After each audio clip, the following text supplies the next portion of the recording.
Greetings, everyone. Please give me a moment, make sure everything's set.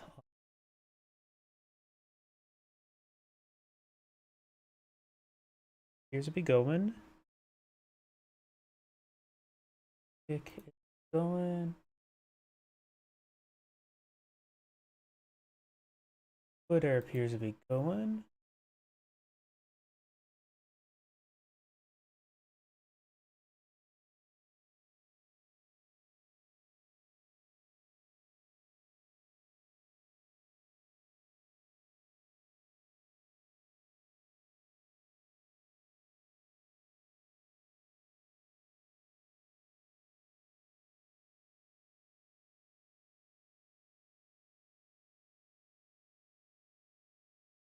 YouTube thumbnail up to date, which would be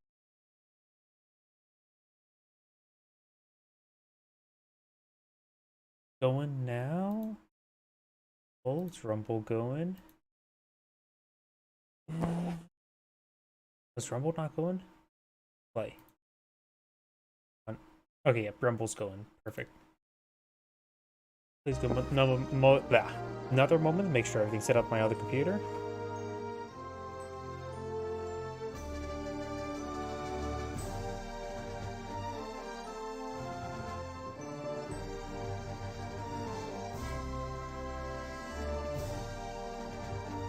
Yeah, looks like everything's good on my other computer, so let's go and get started. Got a handful of replays, nothing too significant though.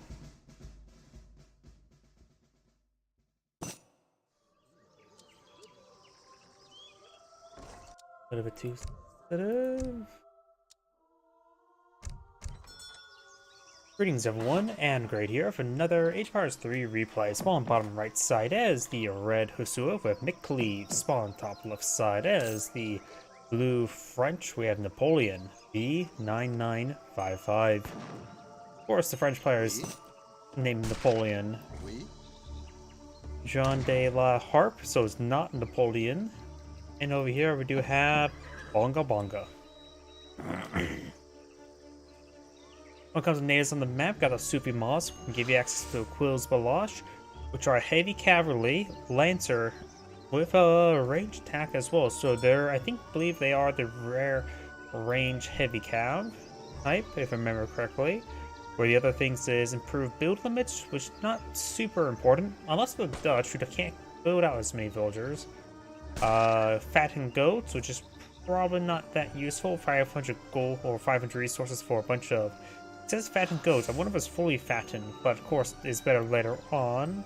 And more of a double-edged sword, making villagers gather faster, but have 40% less hit points. And in which that is 400 resources.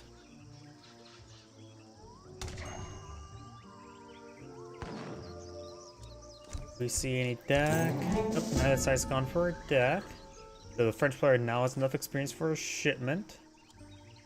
And he has now selected a deck named Land. We got Couriers, Woodwood Coin, Crossbows, Ranged Infantry Hit Points, Hussars, Wilderness Warfare, Frontier Defenses, Royal Fencing School, Coin, Team Sengales for Riflemen, Skirmishers, Cuirassiers, Cavalry Combat, Dragoons, Falconets, Heavy Cannon, Culverins, Factory, and Factory.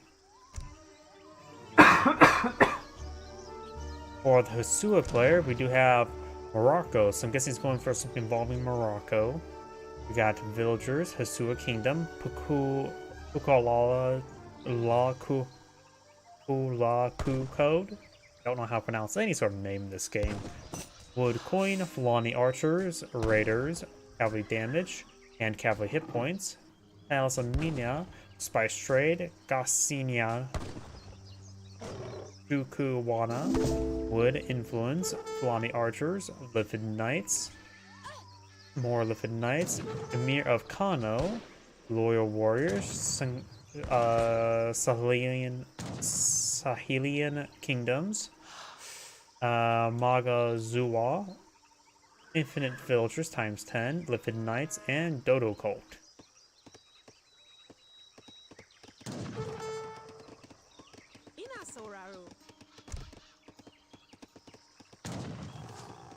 The French is eyeing to age up with the quartermaster. The Husua player can now age up. We may be going for the Moroccans. He is going for the Moroccans. So let's see if there's anything special in age 2 involving the Moroccans. I really need to take time and look at all the Ethiopian and Husua age ups, because I really don't know much about the African kingdoms.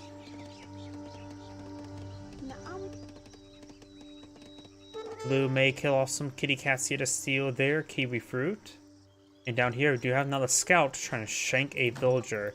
The scout does do, what, 75% less damage versus villagers. So it's roughly doing 1 damage per stab against a villager. It does get the town center garrison with 1 villager to get 9 damage attack to ward away this scout. Right, now can take time to kill off these kitty cats, and he will steal her. Ah, there it is. Pull Quicksilver.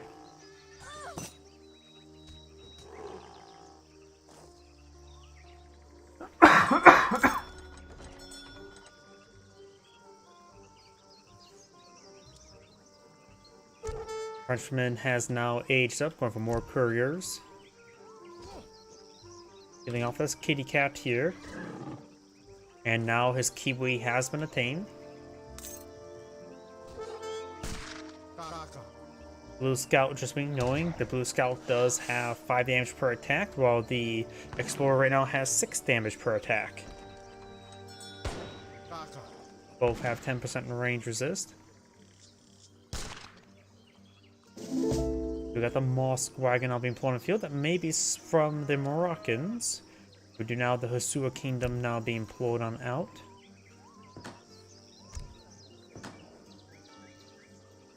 Does give him a bit of experience trickle.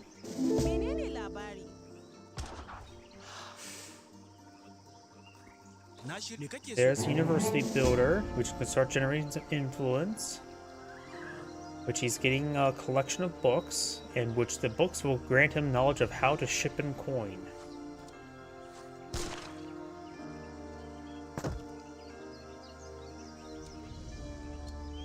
The Frenchman's trying to ship in some wood. First place we don't see a shipment of coin here. There's plenty of food to age up with, so maybe I'm for some aggression. We got a round of musketeers being blown out. No potential church improvements. University's provided 1.5 influence per second. So it looks like the Husua is eyeing for a fast fortress. It's faster than his opponent, which is going for a round of musketeers. More musketeers on the build queue.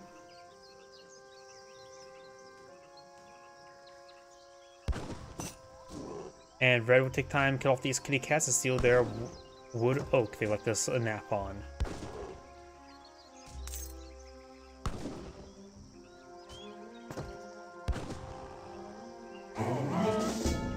We also got placard mines and a very fine coat being researched. We do now have the Akin being deployed on out, which will give them some native musketeers, a bit of AoE effect.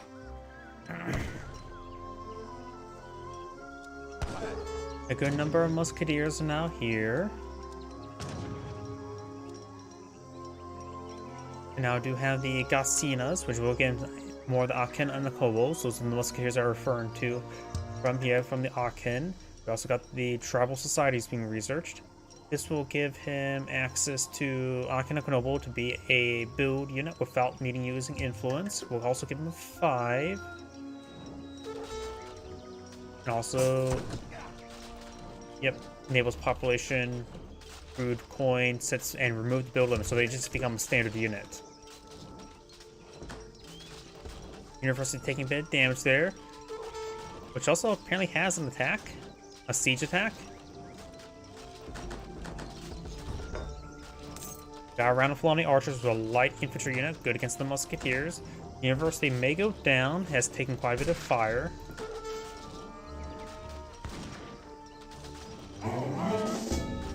There's the Fulani archers. They do have a good anti-heavy multiplier. There's these musketeers. They are now 19 damage with 1 AoE versus 23 damage and no AoE. That little bit AoE can make quite a bit of difference. It's hard to estimate sometimes, however. Got a round of crossbows being deployed on in as well. Going for around another Anakonobos. University is alive. May want to use the repair ability. He does get around an Annika Nobles there. And they are set to elite as well, so they got automatic age up. So now they have the same damage with a bit of AoE, and their health is simply superior. The base health is actually higher than regular musketeers as well. They both have melee resist. So right now these musketeers have a great timing push for a counterattack. Takes time to kill off the lion. Kills off the kitty cat to steal his plum. And I do got a shipment of Lipid Knights with a heavy cav. More Annika Nobles being pulled on out.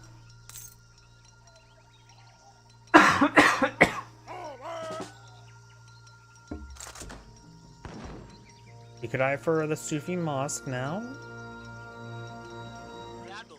An army of 20 versus an army of 29, but the red army is just simply far superior and has a handful. Both sides have a handful of counter units, but crossbowmen not really much of a counter unit. They have only plus 25% damage, as opposed to these guys have plus 75% damage.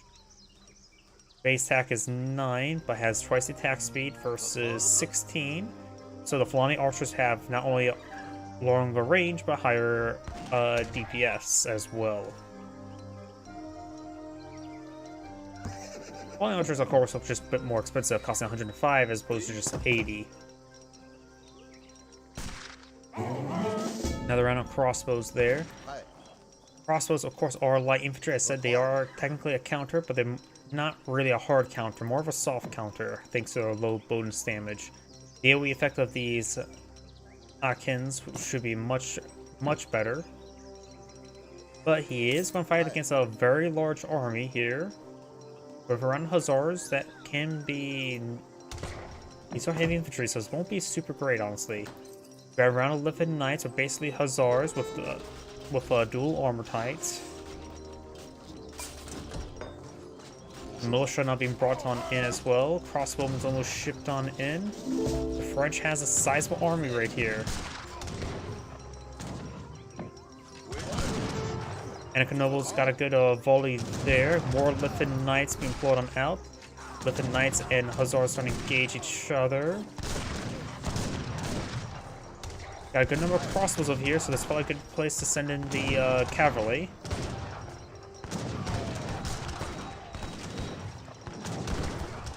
Getting some good AoE damage over here. As the militia start disintegrating, the AoE effect will be very easy to pick them off. With a nice start engaged to the flank, but it looks like he's starting to fall back. Spawn just simply has a very large force on the field. Going for a shipment of Hussars now. More Akins being pulled on out. He does have a shipment available. Sahelian Kingdoms improve native warrior damage in these units while they're no longer native style. They still have the native classification, so the Sahelian Kingdom will improve these Akin musketeers. So maybe good idea to go for this shipment. And the Bugatti are also a unit spawn. I think they're counter skirmish, if I remember correctly. Maybe a good idea to go for them either as well. He's going for a shipment of Fulani archers, is probably not bad either.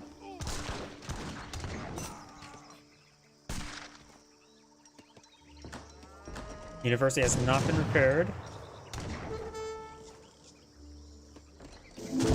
There's the Fulani archers. They got split up a little bit. Army of 35 versus army of 25. The French has not aged up just yet and very far from aging up. Hussars 24 and gained the Akins. Lithan Knights engaging the Hussars, help quickly deal with them so the Akins can keep their muskets firing. This area is actually pretty bunched up, so the Akins can get some decent AoE damage.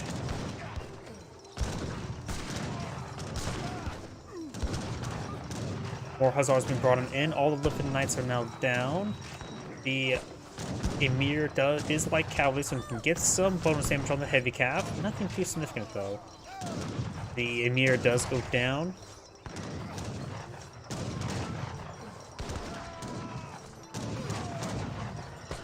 And Red's arm is starting to disintegrate, but so does Blue. Blue's not going for the ranged infantry hit points.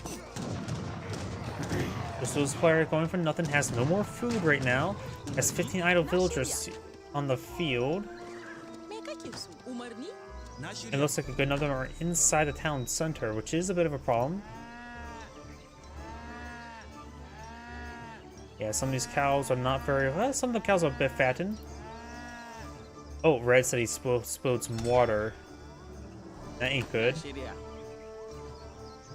He could try single out one of these cows that have a bit more food, just this one here, and eat it. Now Coker get his food up and going. He's going for coin. So maybe iron round of mercenaries? But I don't see any desert towers. Another palace being pulled on the field, which also improve the influence of the nearby university. The university is actually providing experience, not influence. It's always been. Oh yeah, he just can set it to experience rather than influence. So he's eyeing for experience rather than influence at the moment. The castle will improve his experience gain. Going for a round of javelin riders. We got some Geararts here to toot their horns. The villagers go down, the castle does not go up.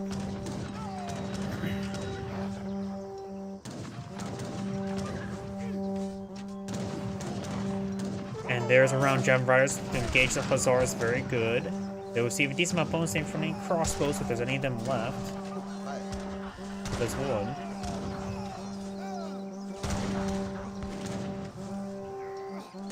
Ymir has been redeployed. Hussars been cleaned up by the javelin riders. Javelin riders are basically a counter cavalry.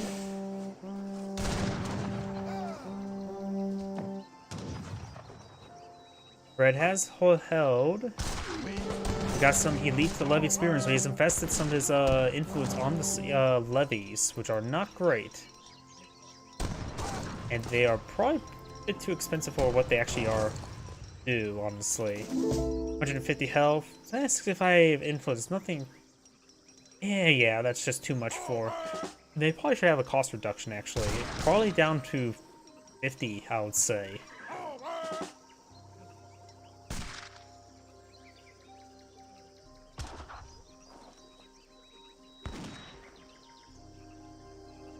A good number of musketeers once again pushing way forward. He's going for more Akins. They are statistically better against these musketeers. Problem is, he needs a lot more resources to build them out. He's getting a good amount of influence stored on up, so maybe he can get something from the palace. Some of the levy spearmen are going down first, which is good. The Akins gain some decent AoE damage on the round of Akins. The Geararts tooting their horns. Or one Gearart love. Going for the Sahelians to improve their health and damage of the natives by 50% of the Akin.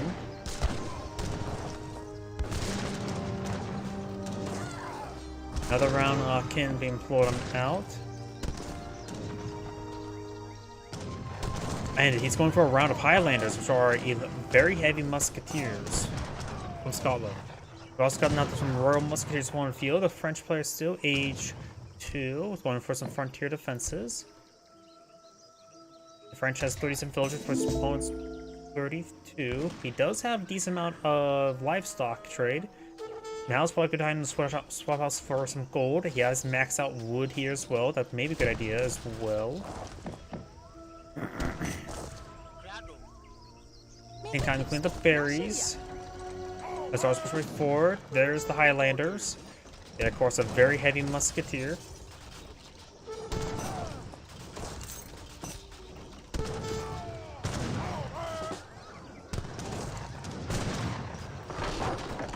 Takes out some of the housing. He does have some spare housing space.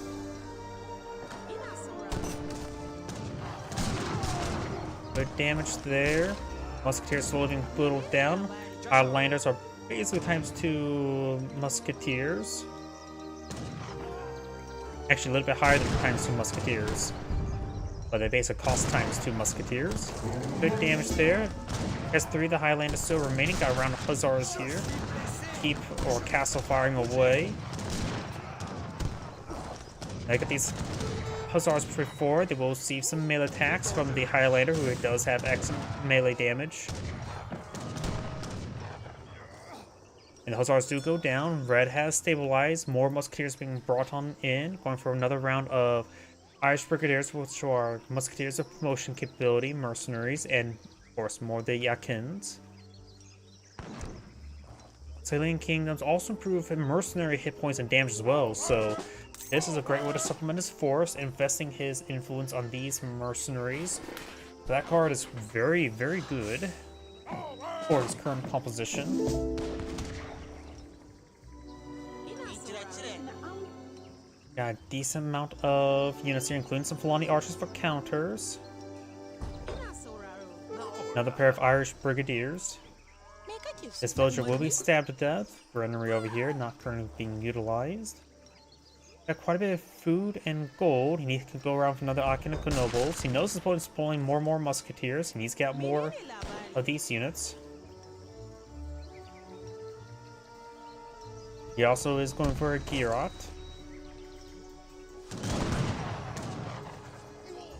And it looks like some of the Musketeers even splashed down the trees. Explorer draws a full volley there. Akin and Nobles will do some great damage against those units that are pretty stacked up. Blue's trying to fall back. Another round of Hussars.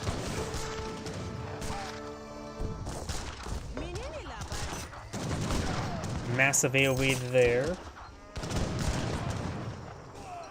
Some Fulani archers getting hit. He needs to make sure those are microed back. Keep is firing away. He does have another Gear here, which also is a healer, so in between conflicts, he can go ahead and get his units healed up. It'll take a bit of time. It'll help him keep those high mercenaries alive. He does have 2 Irish Brigadiers and 2 Highlanders. Irish Brigadiers appear to be not promoted just yet, or no kills for themselves. And his Hooplar does have another shipment available.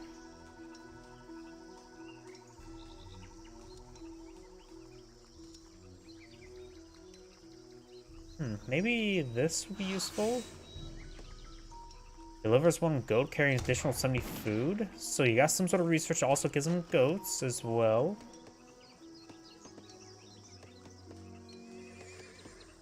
Oh, he's going for the trading post here. Maybe I for some Quiz Balash. Going for the Palace and Mina, which also gives him influence, as well as another keep. Or palace. University providing 2.25 gold per second. The university has been repaired. An outpost employed by Blue, probably for a proxy shipment location. Multiple outposts going on up. Blue is still just age 2.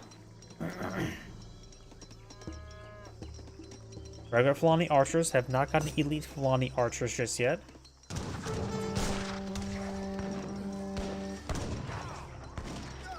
Has some influence to work with. May want to go for around maybe some more of the Irish Brigadiers.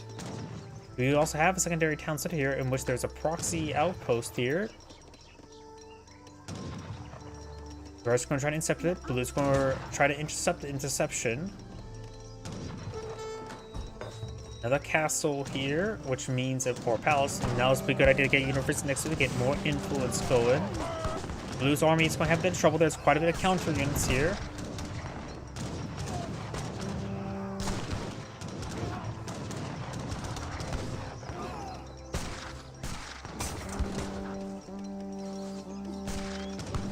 And Blue's army does get cleaned up there. Round Hussars pre-force trying to torch down this outpost. Akins have basically standard torch damage. Fulani archers need to not be in the front line to be hit by those Hussars.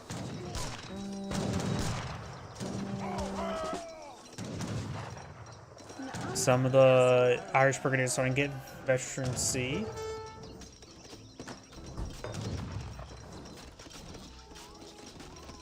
More Irish Brigadiers from the field, going for elite ranged warriors. More Musketeers here.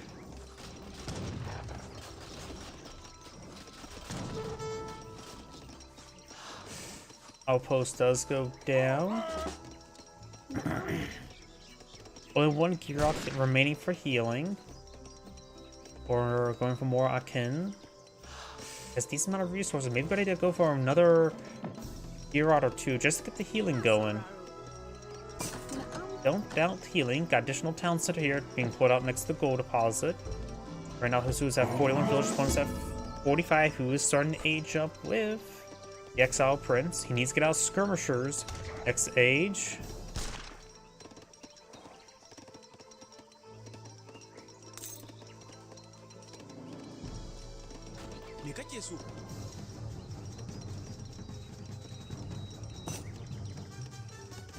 Lord Warriors not being shipped on in. Delivers native warriors, mercenaries, and outlaws are 50% cheaper, including a shipment of them. Which sounds like it also affects the Akin.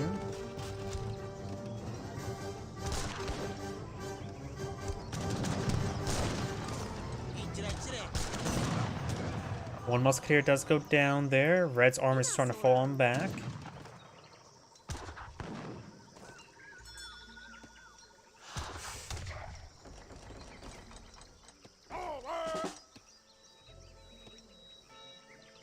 Mercenaries will also be 15% cheaper as well, which could be very useful. Yet the Akin are now cheaper. They now cost less than 100 if my math is incorrect. 98.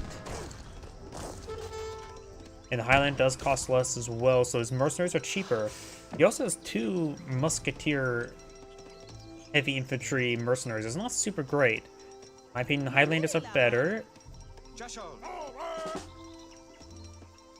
Got a pair of falconets there. That's going to cause some problems for a red.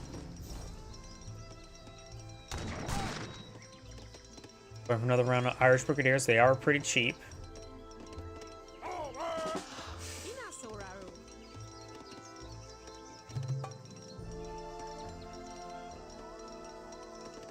Going for a round of Elite Javelin Riders, probably to engage those cannon. Skirmishers now being pulled on out as well. You may find an opportunity to engage the falconets. Gets another hit there, but looks like the falconets are overkilling. Takes up both falconets, which is important. Now Blue's army will get overran. Red has a sizable force in the field.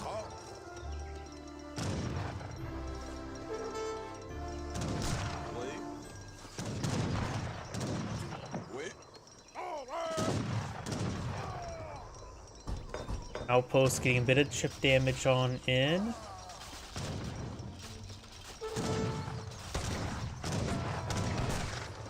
Most musketeers are starting going down. Over here, do you have more Akins being pulled on out?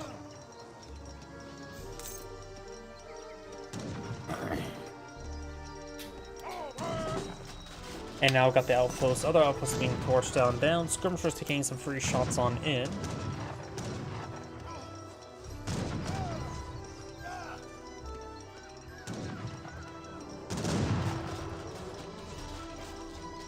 Outpost should be torched down, no problem. He does have army 41 with a decent number of mercenaries. This one does have army 29 with a decent number of skirmishers. We have another university over here providing a good amount of influence as well. It being next to a trade post, university, and a town center.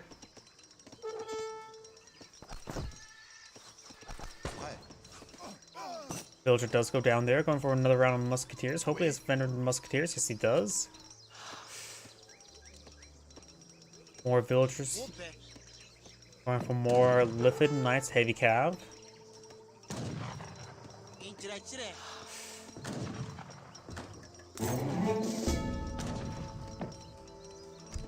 Another shipment is available.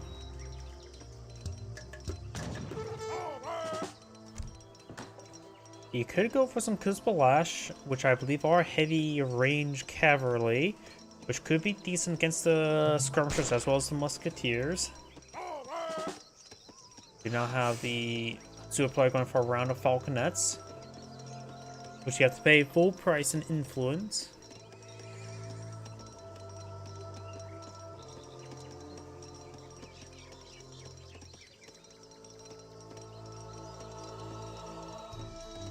Dragoons and some skirmishers being shipped on in. And now I do have the spice trade.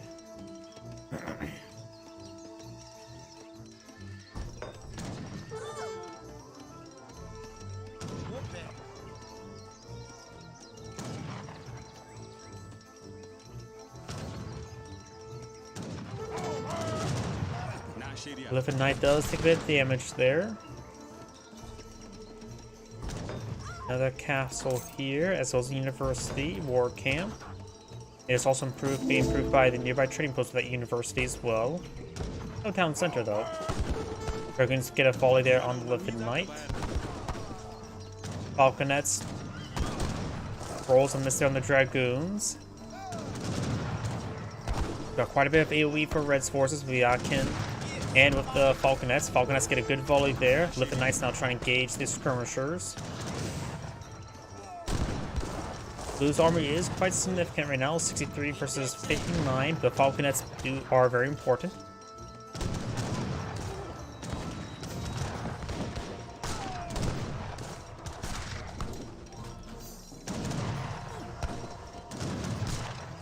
Dragons do go down there. A couple of the Fulani archers gain some damage. Outpost taking some fire.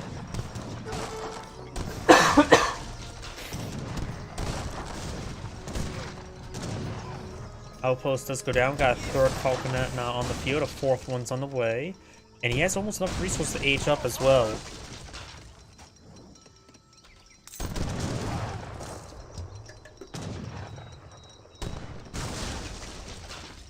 The round Dragoons there, trying to hit the Falconets.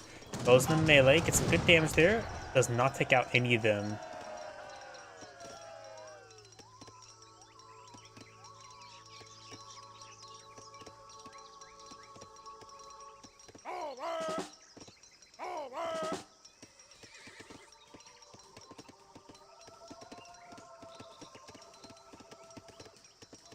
You now have the Elite Hand Cavalry Research on the way. We also got Fasting, which I believe... Nope. Yeah, that is the one for additional villager queue. Nope, that is the Double-Edged Sword Research. It's the one improved villagers is Sharia Law. He's going for a round of Quills Balash. Got a good number of exposed villagers there getting gunned down. Let's inside the town center. Missoula does have less villagers than his opponent at the moment. Markin being pulled on out. Let's click on the Quills Balash as they come out. They're native unit I don't really see all too often. Ooh, more villagers here. Red may lose a good number of villagers. There's Quills Balash. Quills Balash are, yep, heavy cav, ranged cav, heavy ranged cav, yep. Their hand attack does do times 2 damage versus all infantry. They are a Lancer type. Also have a range attack that does decent damage. Not as much as their melee attack, but decent enough. Good unit to go along with your force, since you can't be counted out by skirmishers with it being a heavy cav. Blues bring back his skirmishers right there. His French villagers are still picking up some berries. A good amount of Blues infrastructure is going down.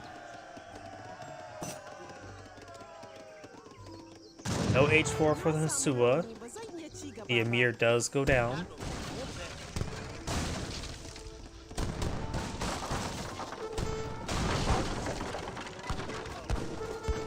Dragons getting some volleys there onto the Falconets. These Musketeers could be next.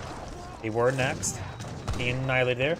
Livid Knights knocking everything's just starting to push way forward. So good number of skirmishers getting hit by the Livid Knights. And Blue casts in GG. He's getting annihilated by the Falconets, unable to deal with them. So skirmishers and everything's getting annihilated by all the AoE effects. It's Great saying thank you for watching, and on to the next replay.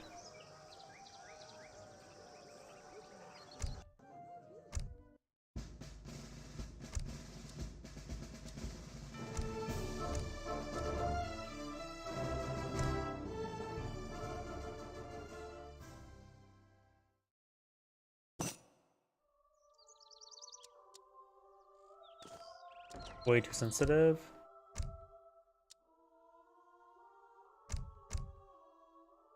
Greetings everyone, and Great here with another HPARS 3 replay. So on the bottom right side as the red Brits, we have Global Roan 36. On top left side as the blue Iroquois, we have Horizon God 1, 2, 3, 4.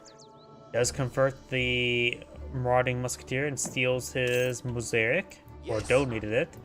And now start cutting down the local doggo as the ATF wanted. And steal his German depict of a person with wings. An angel? Is that a German depiction of an angel? Red does take the asparagus. And a mana going on up. 2 mana is going on up, which will give the British player a couple more villagers.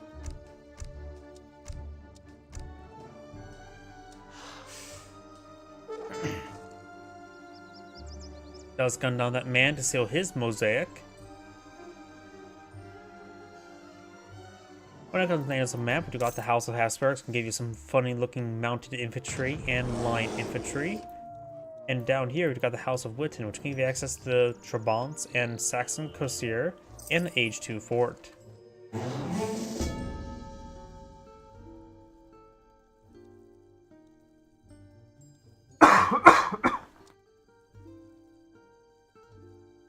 Shipment of villagers been brought in by the Iroquois.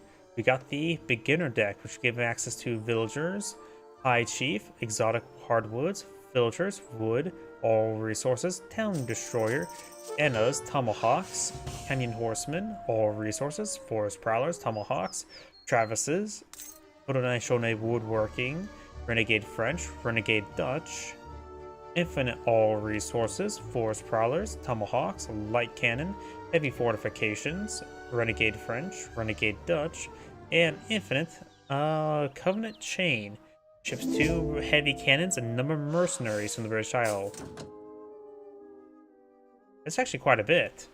That is 35 population for 2,000 coin. 2 heavy cannon, 3 harquebuses, 4 Highlanders, 4 Irish brigadiers. That's all mercenaries. Another local doggo will be killed off, and he will seal his asparagus.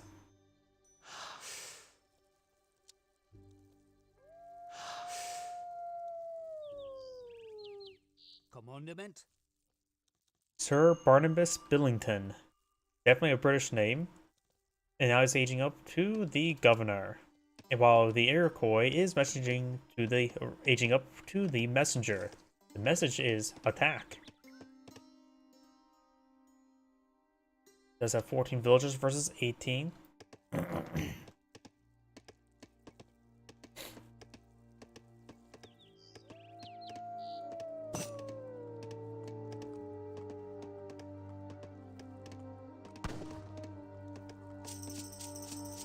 Looks like he's starting to convert something over here.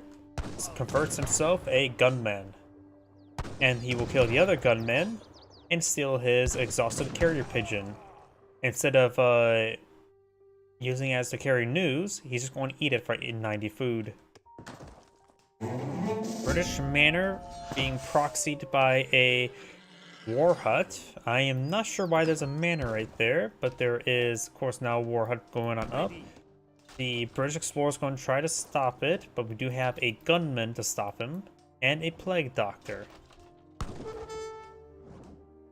Yes. Marauding musketeer is also moving around. The plague doctor does have 12 damage hand attack. Does snipe the marauding musketeer who had like a 20 damage attack. The gunman, however, does have a 36 damage attack, which actually is pretty good. The British explorer looks like will go down. Warhut firing away. And Warhut claims the kill.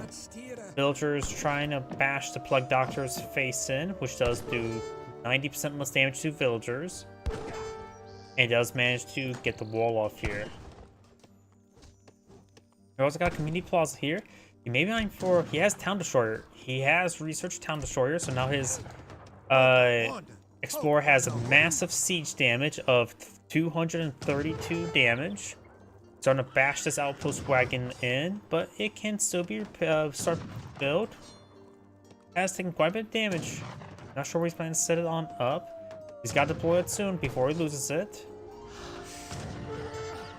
And Explorer does go down, does build it in time. You've got musketeers there, does take out those units. Do we see the... He may need to do the revival dance. He is going for experience. Canyon horsemen are being employed on out, as well as around tomahawks. The gunman does get gunned down. After all, the good guy with a gun stops the bad man with a gun.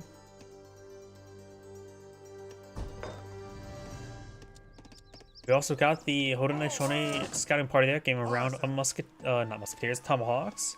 So now he has 8 tomahawks ready to push on forward with a shipment of cunning horsemen on the way. The British Explorer does get revived, but is slowly being picked off by the War Hut. And then we'll probably get tomahawks as well. Musketeers going to take time, fire some rounds over the wall, gets a good volley there on the tomahawks. They do cost have 150 health. They do cost 95 resources. Those are musketeers, 150 health and 100 resources. 23 damage versus 19 damage, so the musketeers are just simply superior. Superior and only cost 5 extra resources. The tomahawk's melee damage may be a little bit higher. We now got a shipment of Anna archers with another round of tomahawks from on field. The war hut of the war chief is now trying to be recovered. Has been recovered, I should say. So this outpost will not last so too long with this absurd torch damage. Musketeers providing some good fire support. Another round of musketeers, British musketeers, some redcoats. Horsemen push forward. The horsemen have gone down. 14 damage versus 13 damage melee, so the musketeers have slightly worse melee attack, but the guns are better than tomahawks.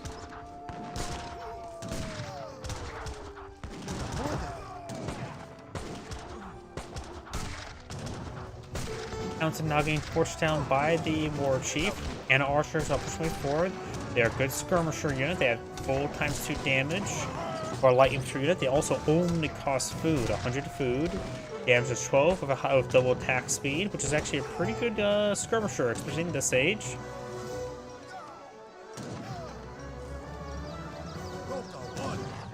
The war chief has been knocked out once again. Some of these villagers are getting hit by some tomahawks, and we've got a round of longbowmen as well.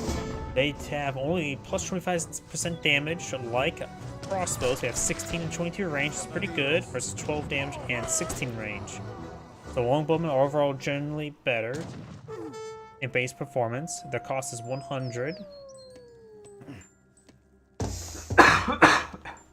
We got all resources being brought on in. And the war chief has been recovered.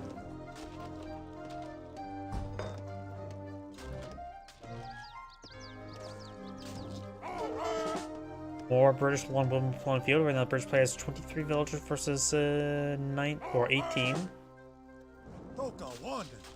War chief can make short work at this house.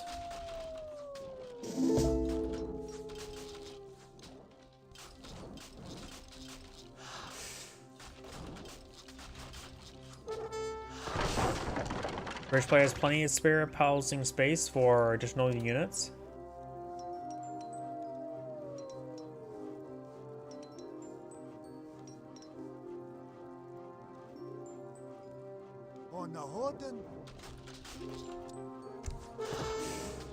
Looks like no more military shipments he can bring on in, while his opponent still bring another round of tomahawks.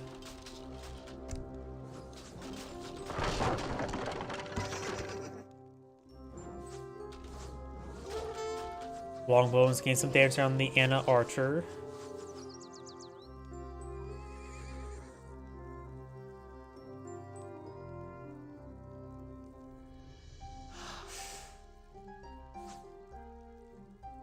This longbowman looks like it will go down.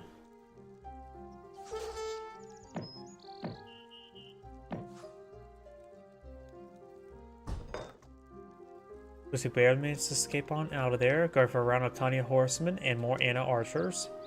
Over here, we just got some musketeers for the British.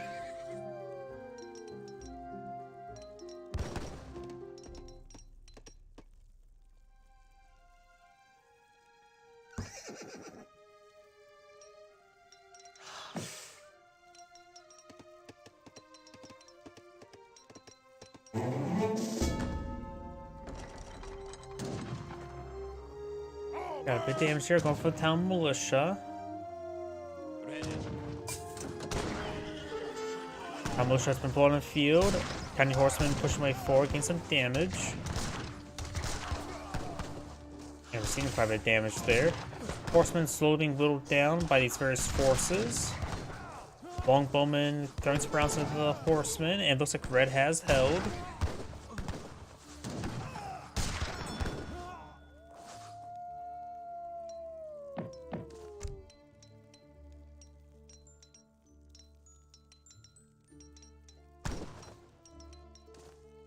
Yes.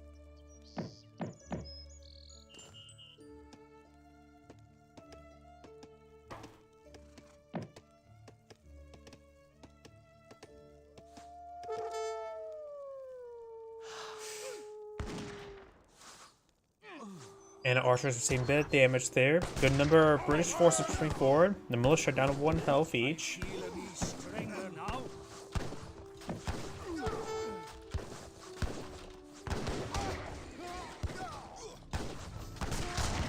And all the militia are still alive, so they do offer a decent amount of fire support there. The Warhawk may want to take time to finish off the militia.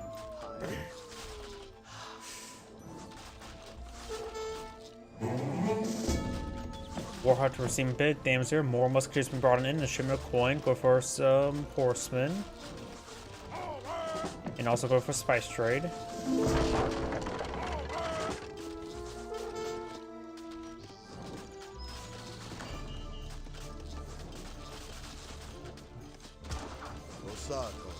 Horsemen up and down south. Got a round of musketeers to intercept.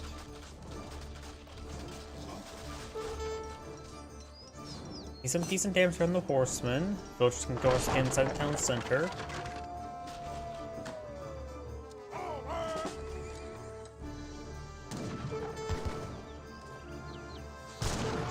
Does get a good volley there. Does bring up his war chief once again.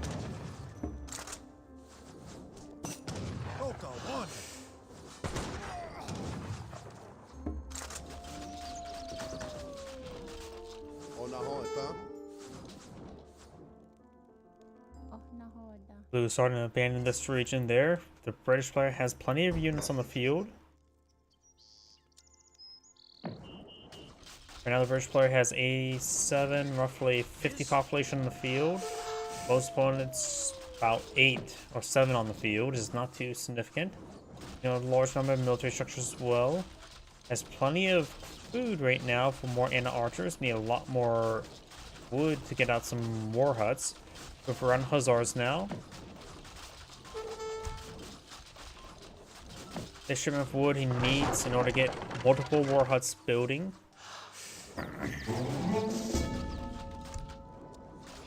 There's a shipment of wood.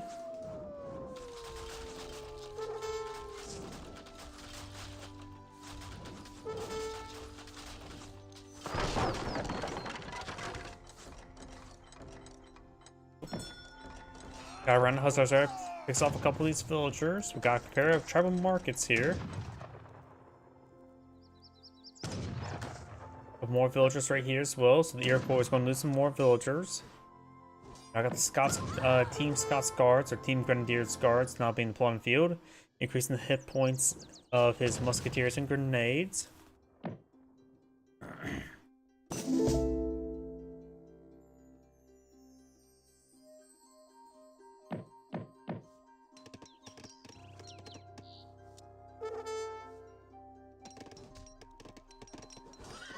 These counting horsemen will be picked off by these hussars.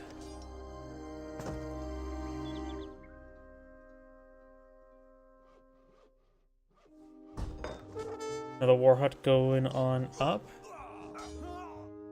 And more of these villagers go on down.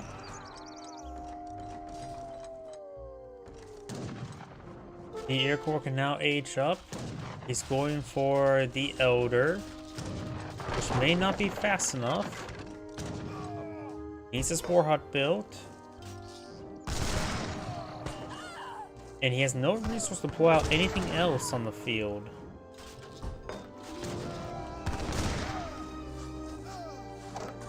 The war hut does get completed. It won't be able to do much here.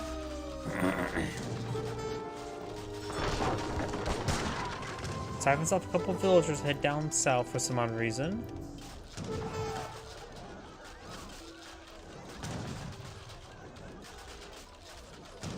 And rest of these forces are looks like going to be cleaned on up. British player is also aging up to the bishop. That'll allow him to move diagonally a little bit better.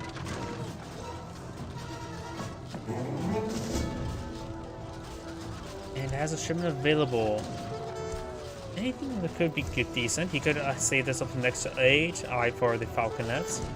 The Iroquois evacuating some of the villagers there, so keeping 10 town centers so he can start firing away. Longbowmen are not exactly great siege damage dealers. Musketeers are average.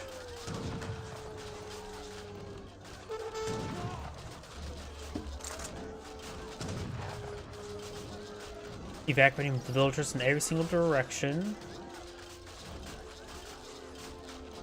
You may actually deny the age up. It's getting pretty close, but looks like the age up will be denied. Azars do find some villagers here, and it looks like it's going to be just hunting down his opponent across the entire map.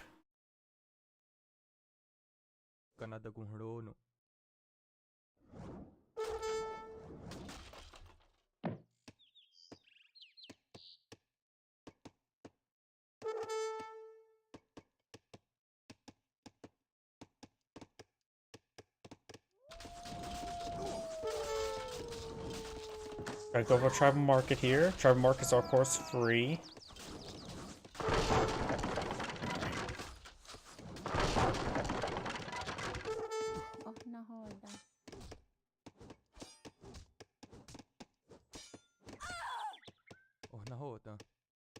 And I think the Iroquois player is just going to be stubborn, not back out of the game. I'm going to fast forward a little bit because it looks like the game's just pretty much over. The War Chief has been brought back up. She does have good torch damage.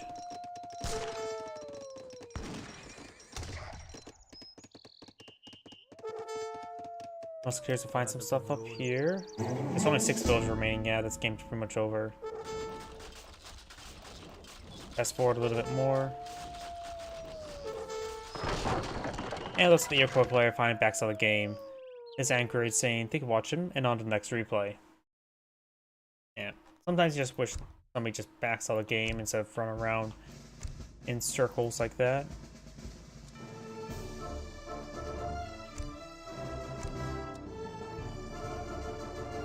Let's go for this one here.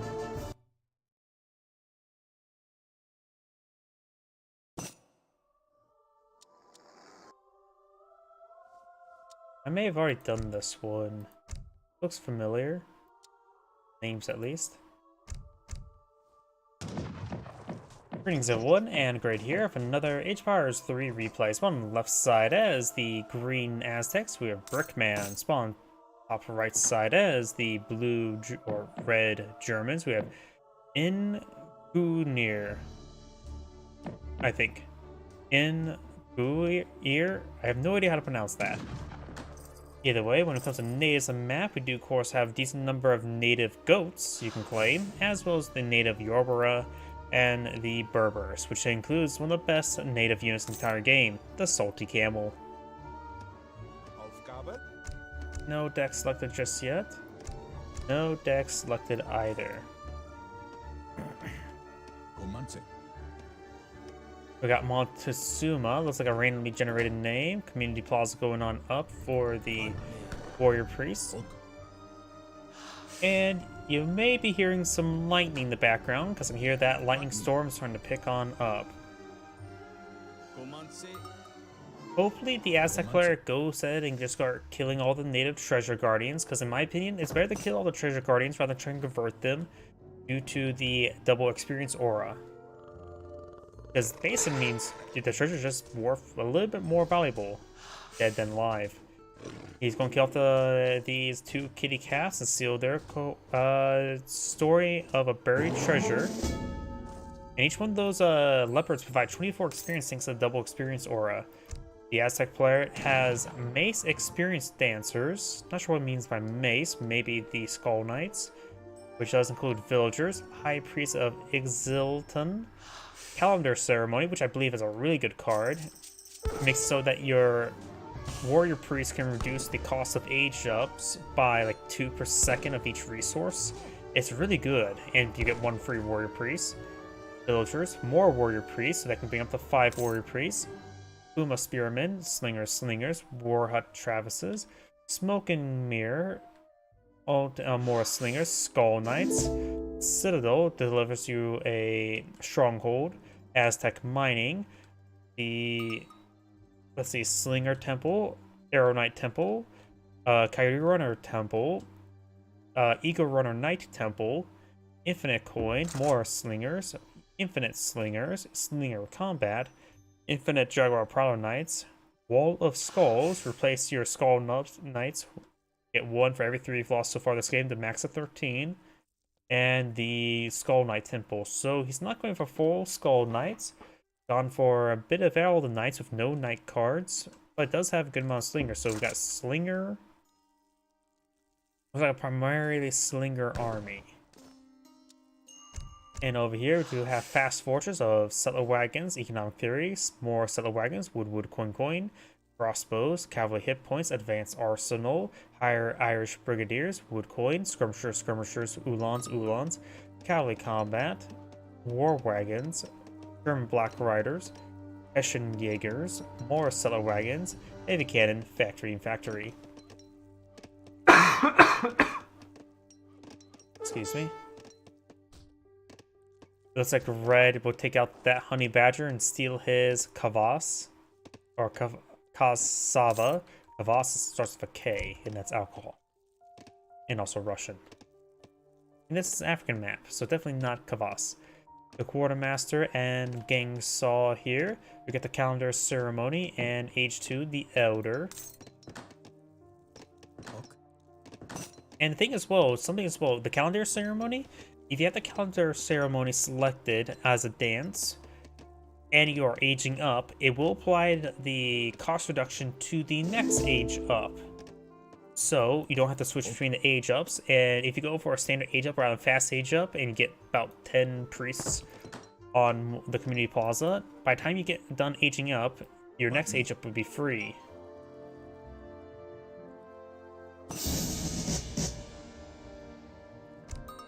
He also has gone the High Priest of whatever that is, which not only improves the War Chief, but also, look, Warrior Priests also get plus 10% gathering rate from the Community Plaza. So it makes them 10% more effective. It's a good thing to go as soon as you can? No, because at this point in time, it basically plus do Warrior Priests with plus 10% effectiveness. Not too great, not even 1 village worth of quality. But he is going to go for another 3 Warrior Priests. I'll put him with the 5. He does not have the times 5 Warrior Priests here. You can build Warrior Priests from the Citadel, but maybe a good idea to use your Warrior Priests to build more Warrior Priests. We got Frederick Herman trying to gun down the Warrior Priests. Slowly doing that. He's not activating the Calendar Ceremony either. Town Center is now garrison. Got a number of goats here. Nice thing about all the natives is that their farms also acts as a livestock pen. So if you go for an age up with the free farms, you can get those livestock quite nice and fattened. We do not have the 5 Warrior Priests here, providing... Looks like he's going for faster production rate.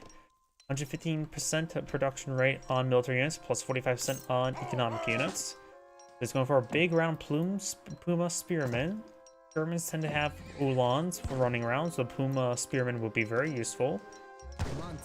They want to just keep a couple of Spearmen next to the hunts, just in case. There's a good number of Uhlans there, so we did spot them. Oh, thank you for, let's see, I think that's the raid, isn't it? Oh, no, that's 6 months old subs, thank you. You do realize I'm not doing Company Heroes 1 right now, I'm doing Age of Empires 3. We got the Puma Spearmen warding away the Uhlans.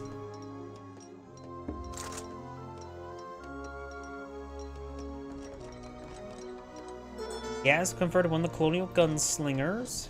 And oh, that's actually quite a bit of Puma Spearmen. Puma Spearmen have really good siege damage of 41, so They can make quicker work of buildings than pikemen.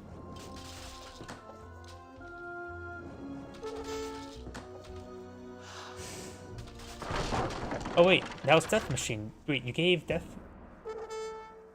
Sorry, I have never had subs before. Or I've had like 3 subs before, so getting new subs is a new thing to me. Well, thank you for the gift subs. Death Machine to Magno Co. Either way, we got the Puma Spearman now engaging. We do have the Warrior Priest trying to get into the town center. He does lose a Warrior Priest, which actually is a pretty big pick there. They're not easily replaceable.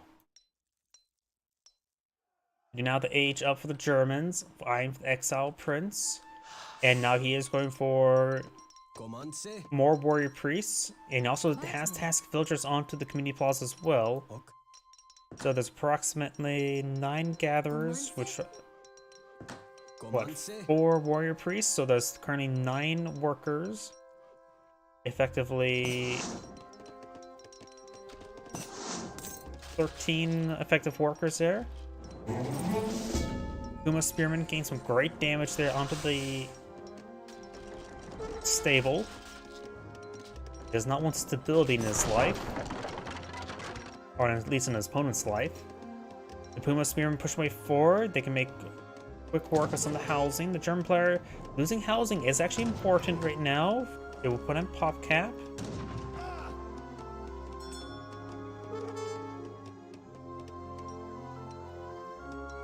Down here we've got a good number of Ulans, as well as a war hut there, providing some damage. Does take out one of the Ulans there, very nice. Another stable and barracks going on up. We do now have more war huts being employed on out as well, which also improve the health of war huts. And his first age up was the increased damage of war huts as well, so he does have a little bit extra more potent war huts, as well as a little extra healthiness. We got a round of warriors now being employed on alpha defense. Warriors are capped to 8. Does get out 6 there for defense. We got some of these villagers getting hit there. The Puma Spearman needs to stop chasing that lady and start chasing the Ulans. And we got the War Chief now trying to smack that village around. Of course, he has minus 75% damage against villagers. But Puma Spearmen, they do still do their regular damage versus villagers. The number of Ulans right here, they could overwhelm these Puma Spearmen, but it would be painful.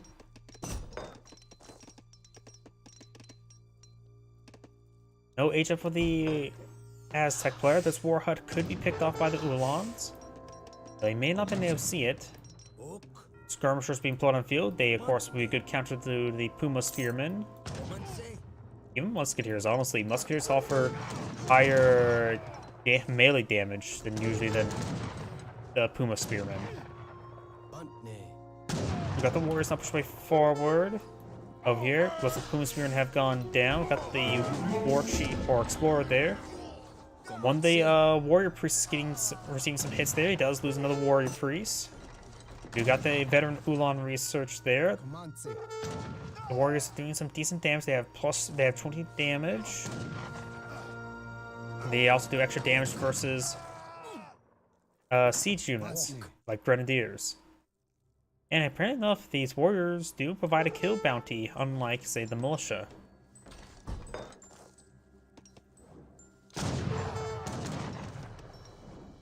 Over here, looks like the Puma Spearman did find another volley there. We do now the age up to the warrior, which, what, it gives him 3 Skull Knights or 5 Skull Knights?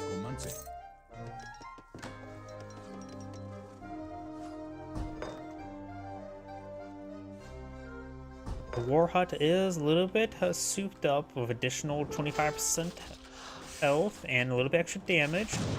It'll be a bit hard to displace. We've got some Coyote Runners being put on the field. Coyote Runners are, of course, a shock infantry unit, effective versus the skirmishers, or more like the skirmishers not ineffective versus them.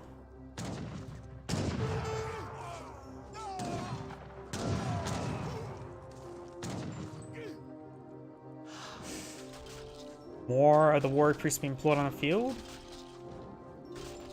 Trying to stall out here. No more Coyote Runners.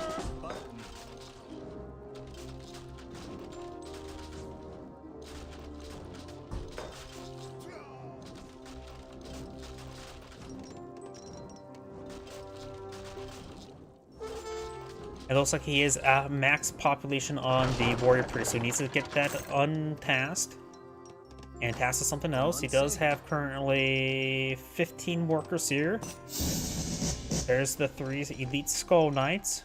They're good, but they can be easily picked off by these skirmishers. It will lose a number of villagers here. You knock out the Citadel Travis not being pulled on the field. There goes the Eagle Scout. We've got some Coyotes here taking out some of these villagers. And Red's not paying attention, so he may lose a couple villagers. They split up their damage quite evenly.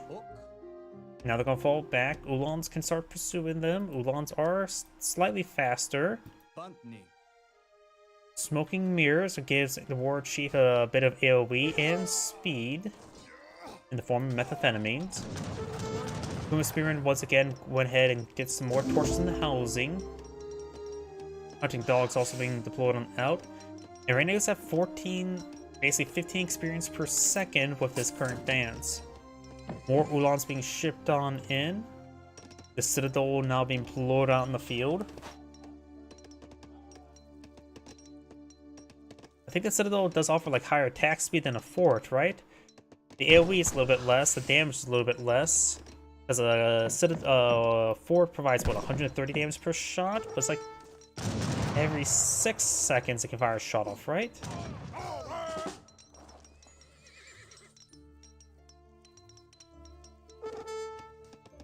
But he can deploy out some more warrior priests here if needed. There's Ulan, so going for Aztec mining, which will give him a staggering plus 40% faster gathering rate from natural gold mines. Additionally, it makes them last 20% longer. It's basically a super version of Silversmith, which the Aztecs can also get Silversmith. The Explorer does go down. The War Chief has a head attack of 18, as well as a little bit AoE. It's nothing too particularly great. His movement speed is definitely higher, that's for sure. Can't keep up with Coyote runners still. He's not gone for the High Priest Exaltation.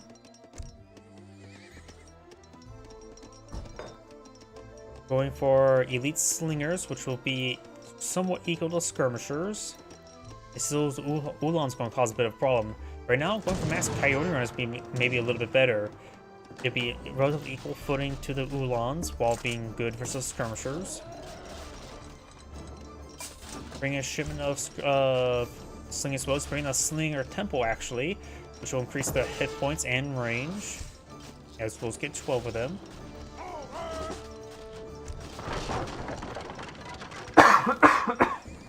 Aztec mining also makes his wood-based war hut units cost gold instead, which actually is quite nice. Gold is collected faster than wood. Inherently makes them cheaper. He has a couple Skull Knights engaged. There's the Slingers.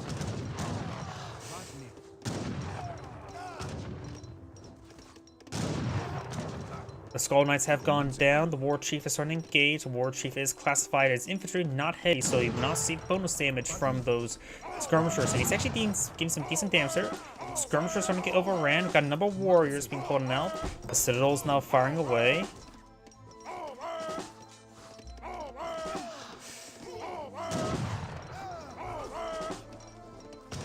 A number of warriors not being pulled on out. He needs to make sure he has maxed out warriors.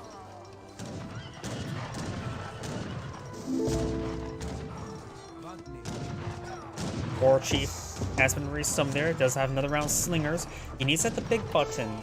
If he hits the big button, he gets around on the Jaguar Prowler Knights. 4 of them could be just enough to deal with the Ulans. Kuma Spearman now pushing the way forward. Hit those Ulans. Slingers have taken some big hits. And the War Chief is very durable right now, so he's having a bit of trouble dealing with the War Chief. And getting some decent AoE here. At this point in time, the Aztec War Chief is basically a relatively free mercenary. Slingers starting to go on down. The Citadel still gains good fire support against the cavalry. And he has activated the increased damage. You may want to go for the War Chief or something that's not damage. Goes for the calendar. Right now is providing, let's see, how many units he has down here? 14 has all 10 Maddening. warrior priests there, so he has 4 villagers and a good number of warrior priests. Right now it's doing minus 12 resources per second, which is pretty decent. If you look up here, you can see the resource cost going down relatively rapidly.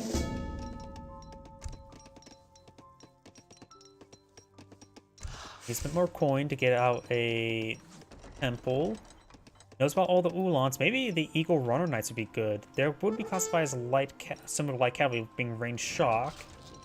So they will they receive bonus damage from the skirmishers. Against the Ulans, they probably would do just fine. This also increases the range, maximum range by 4. As well as giving them line of sight.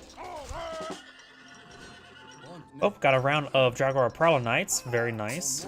You activate the increased damage dance as well. Noble War Hut right now has a good amount of extra health. There's a good number of villagers on the inside of it. Going for the shipment of 6 Skull Knights. If the Skull Knight's able to get a good ambush ability, that could be very significant. Ulan's siege damage is decent right now. Villagers trying to migrate out. Those lose one of those villagers. Try to bring back the wounded villager into the noble hut. A number of these villagers are going on down. There's another round of Jaguar Prowler Knights. We may see the Skull Knights being brought in over here. Thank you for the follow, Joel Sauls 1112. Skull Knights now pulled out there. There's 3 of the Jaguar Prowler Knights and 6 of the Skull Knights. Final Dance is still active.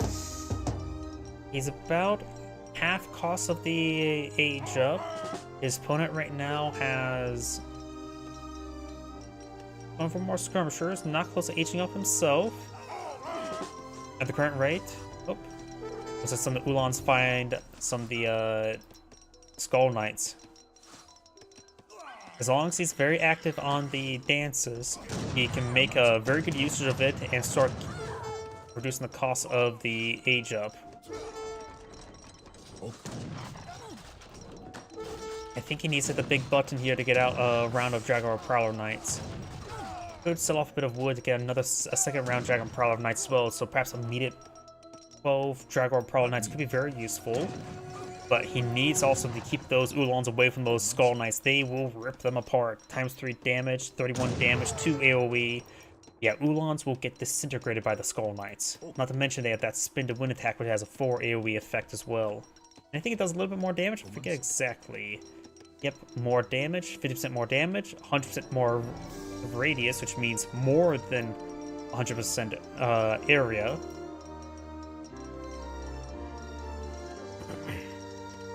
I do love Skull Knights. I'm biased towards Skull Knights.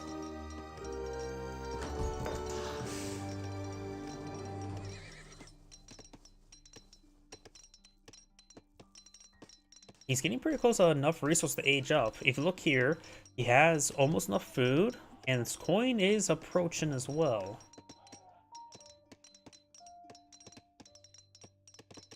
He probably can queue up the age up early rather than making it trying to go for completely free, and then switch to the experience stance so he can perhaps try to get out the Skull Knight Temple, which increases the speed as well as a little bit AoE damage. Increased radius of AoE is very powerful for Skull Knights. He can now has enough resources to age up.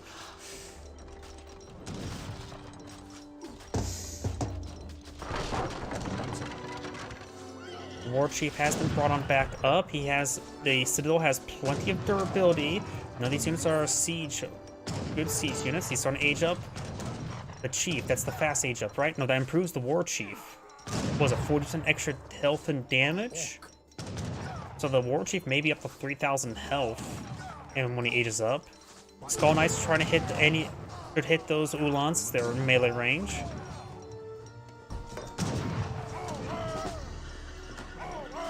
Town center is fully garrisoned, starting to bring in some of the warriors to help defend. Some Kyrians from the Citadel. Howdy. I'm not that fat. Oh, looks like the Citadel's hitting a round of skirmishers, which they allow for less siege damage. But for fast production, there's Kyrian runners, but they're running around, not engaging. Warriors starting to get some damage.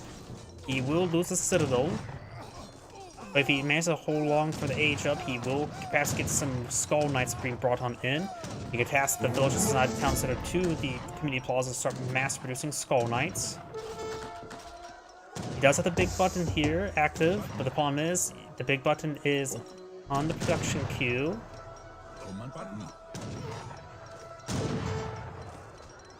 This also improves the hit points of War Chief by 74%, so he's very durable right now. But not durable enough, but he will be brought in very soon. And there we go.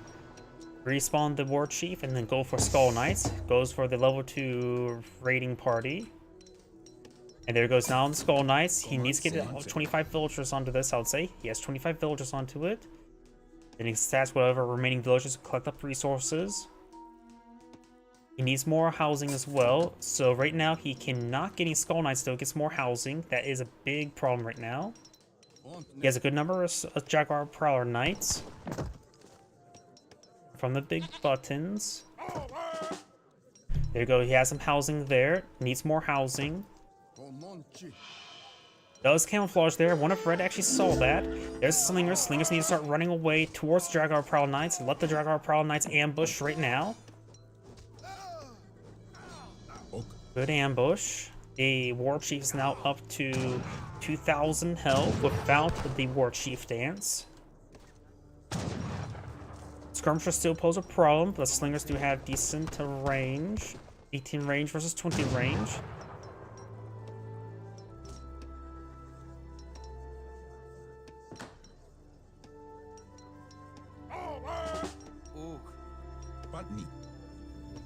Yep, maybe get out that wood and put more into housing. And maybe get out the guard Jaguar Prowler Knight upgrade, because right now he has a decent number on the field. He does have elite slingers, not champion slingers. Red has a force here. Jaguar Prowler Knights have good siege damage. Skull Knights also have really good siege damage. I do love Skull Knights. The Explorer does find the Jaguar Prowler Knights, and he will get ripped apart. He's going to respond to that, so he may want to back on off. He could try ambushing. Needs more housing.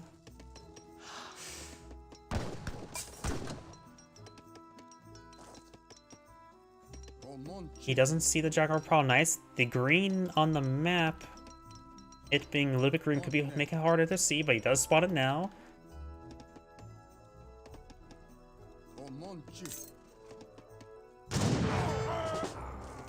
Does see him volley there, make his way down south. Maybe just trying to engage the Ulans would be good.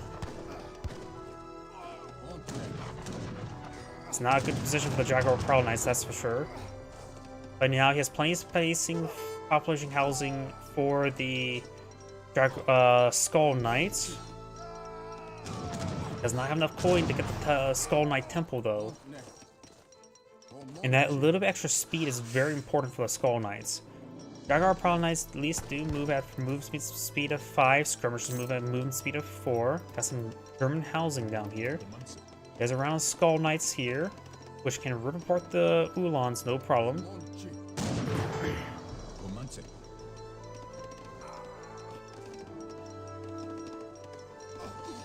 You have these forces are engaged.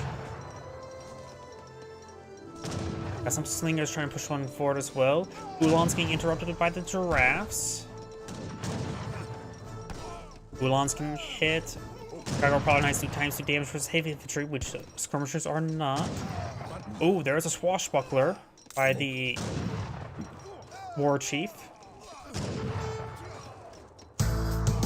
Thank you for the YouTube subscription, I believe that was. Starting to engage, get some good damage. Ulan's starting to rip apart. Skirmishers need to start focus, or the slings need to start focusing on skirmishers. Looks like all the Ulans went down. Only a couple of Dragon Prowler Knights remain. Maybe a good idea to use the sharpshooter or crack shot. I forget what it's called. Slingers here are still in good numbers. And now got more Ulans being put on field. That would be the perfect counter to the Slingers. Prevent him from being knocked out of the game. Slingers don't have good siege damage. 8. More Skull Knights being shipped on in, as well as another round of 20 Slingers. He's already gone for the shipment 24. Which honestly, infinite shipment of 20 is actually a pretty good card compared to the single card of 24. I think if he could improve his deck, he could probably get rid of the 24 Slingers for the infinite amount of 20, because -4 Sling is not too big. Got a couple heroic Dragon Prowler Knights here, fully vetted, but problem is they're now dead. And Slingers will get overrun by the Ulans. More skirmishers being pulled out, very good. Slingers do have good rate of fire. And they're also very dead right now. Down here, just a single Skull Knight torching down some housing, not bad. The Aztec player does not have enough coin to get out the Skull Knight temple right now. Just ran out of coin there. In actuality, this map is running out of coin pretty quickly. There's a bit of coin still here. As well as here, so plenty on the Aztec side. It looks like there's a coin deposit up north as well, way up here. Another round of Slingers, but the Ulans are going to cause some issues for them.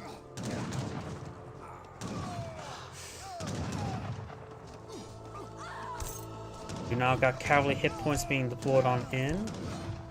The German player is still age 3. Those couple Skull Knights do manage to rip apart all those Ulans. Right now the skirmishers, I think, offer, let's say they have 18 damage, 20 range, and 144 health. Versus 10 damage, twice attack speed. So basically 20 and 18 range versus 18 at 20 range. They do have 144 health, 30% range resist, 30% range resist, and 120 health. So overall, looks like skirmishers are slightly better. It depends how much you want to put in stock on the little bit of damage with a little bit of range. Plus, skirmishers having a little bit extra health would nullify the extra damage, I would say. Or DPS, I should say. Now it's starting to go for some mill research and estate research.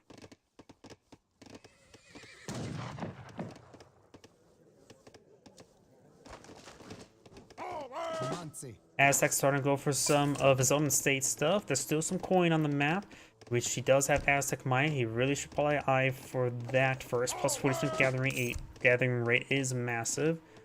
Right now they're at 5.5. Mines are probably closer to 1.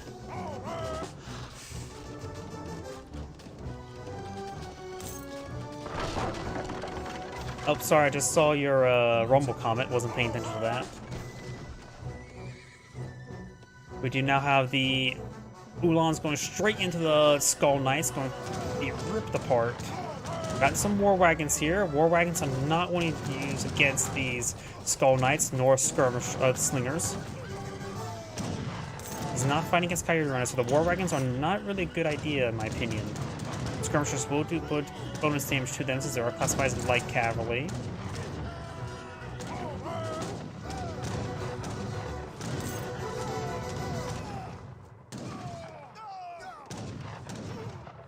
And Skull Knights are just right now pretty durable. They have right now nearly 500 health. Oh. Looks like we just got a stagecoach research. Or camel train research. Skull Knights do go down there. Right now the Aztec player is at 45 villagers versus 33. Slingers starting to get overran by the Ulans.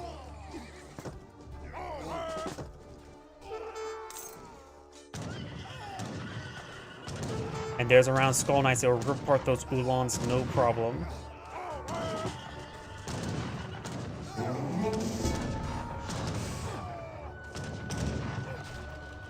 Did the Skull Knights also make the Slingers fly off in the distance as they start dying? They may have. And now Skull Knight's torch damage is going to really start burning down the opponent. 108 siege damage is significant. Skull Knights just need a short amount of time. They can level a base. And plus, they can also believe they be improved by more siege damage. But maybe just the Noble Hut units.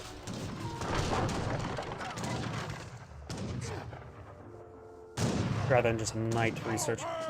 Skirmishers have to keep their distance away from the Skull Knights. Skull Knights are, of course, really powerful in melee. Good stutter steps there. Force to bring the Ulans forward. And what few times the Skull Knights do connect, they do have their charge attacks off cooldown, giving massive AoE effects on these skirmishers. More Skull Knights now being brought on into his opponent's base. The German player does have a good amount of villagers, good number of them idle. He does have plenty of wood for spare town centers. So he could abandon the base and maybe build some more town centers with his explorer, which is right here. And more slingers is being brought on in with more Skull Knights.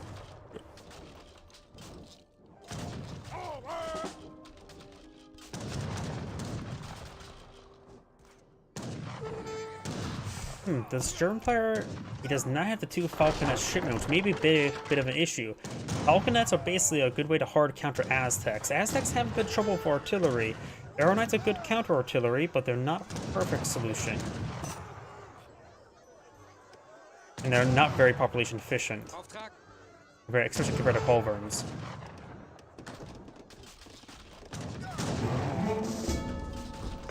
Slingers, of course, have poor torch damage. Got some of the goats actually fully fattened. He could eat that one. Ulan's now connecting. And looks like red backs of the game. This Angrade saying, thank you for watching, and on to the next replay. Of course, I keep on trying to hit F10.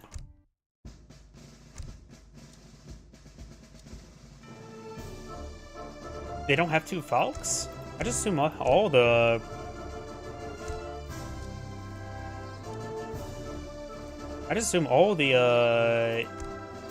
European civs have 2 Falks. I guess not. My mistake.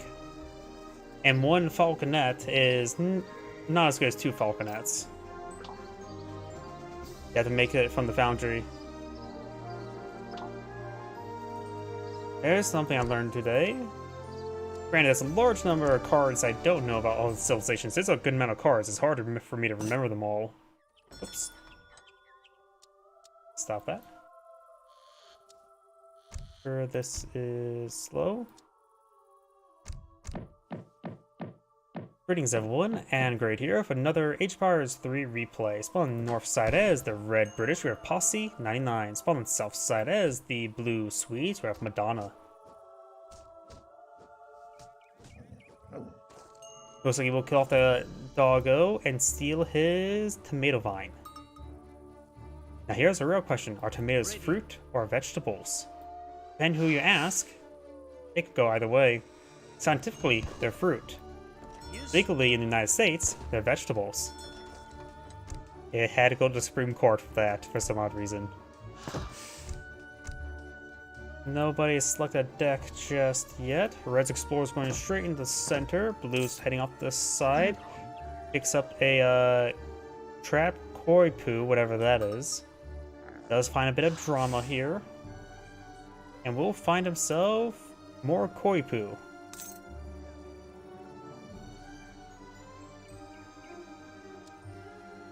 Which is actually a decent amount of coin.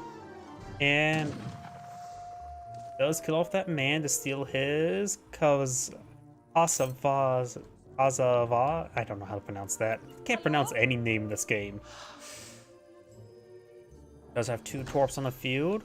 Also providing a little bit extra wood as well as some coin.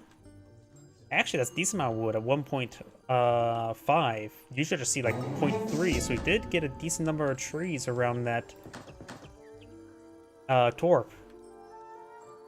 Providing 9 wood per second. Swedish player now has a deck selected, 1v1 mountain.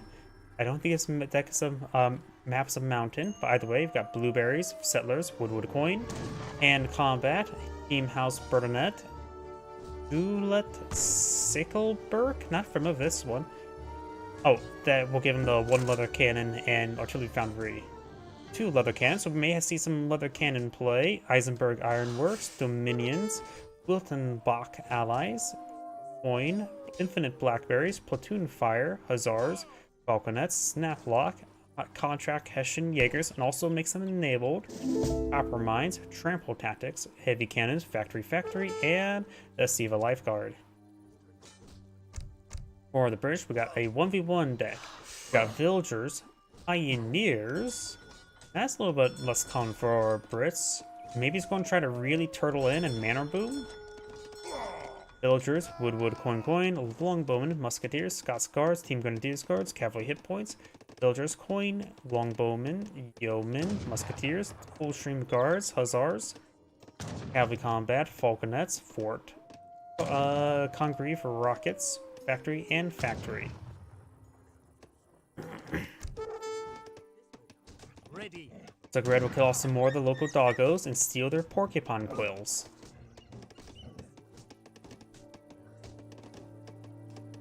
And there's still some more drama here. These llamas are nothing but drama. And I can still hear that lightning. That lightning's Come on, pretty strong right now.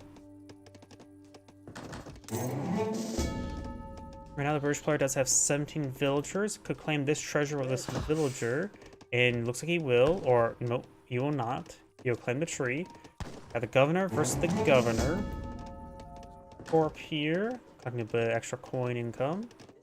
So Macy Manor Boom versus Torp Boom. Both villagers on wood. He also has knock on for Virginia Company, which means his manors are going to be more expensive, but however will provide more experience. Yep, that's what I'm assuming. Usually the time when I see Pioneers, I see it in French decks to make their villagers even more stupidly tanky.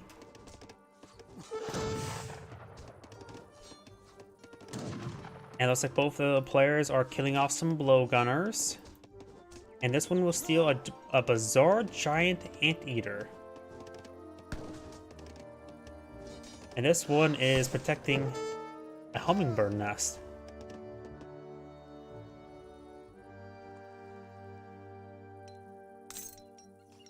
Most of the treasure on the map has been claimed. Treasure enough this one is not. Oh, we got a decent amount here. We got a red outpost here. We got a blue outpost here.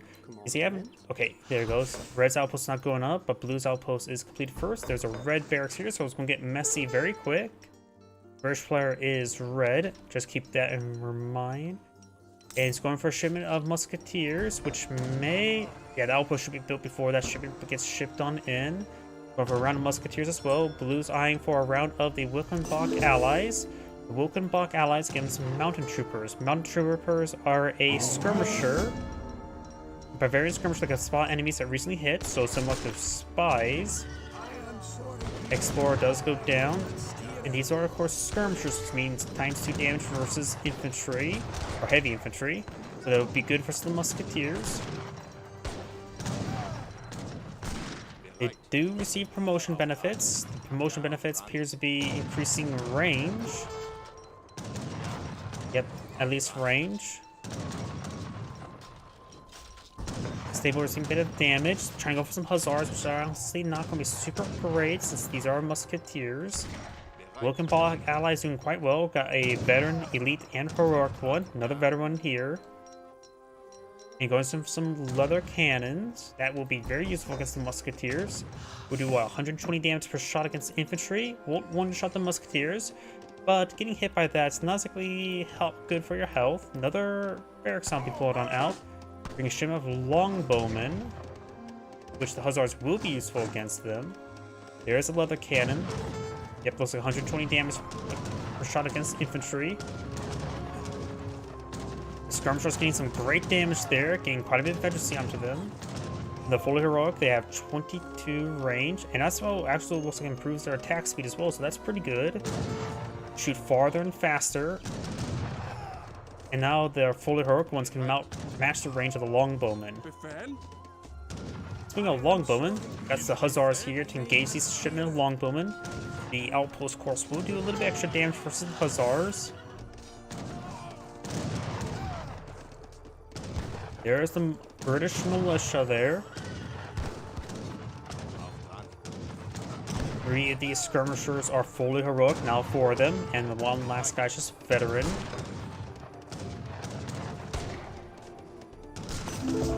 But some are a little bit low in health. Got now the leather cannon engaging. Has 2 leather cannons on the field. But they're out of range. Leather cannons don't have any bonus damage versus structures. And additionally, they're not classified as siege units, so the outposts will do full damage to them, since it does less damage to siege units, not to artillery.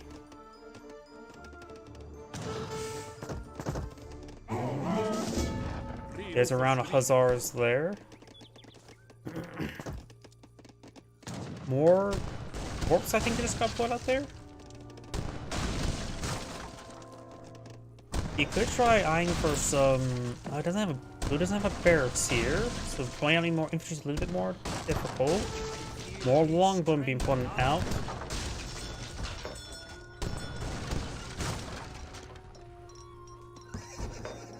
Got a stable here for the Brits, as well as another barracks back here. Both players are going for a shim of wood. Got now hunting doggos and some gang saws. And over here, got some placard mines.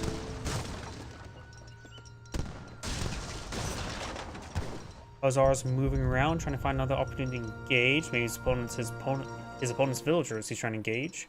Yes. But of course, does have access to pioneers, but he has not deployed it out just yet, nor a very good coat for those people.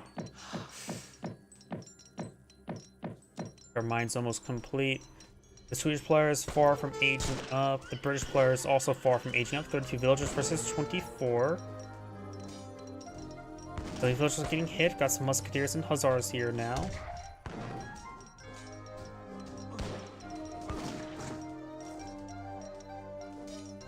More manor houses going on up. British players does not have any more villagers on wood at the moment. Ready. Ready. Is my set? Red's hussars are getting a little bit outnumbered.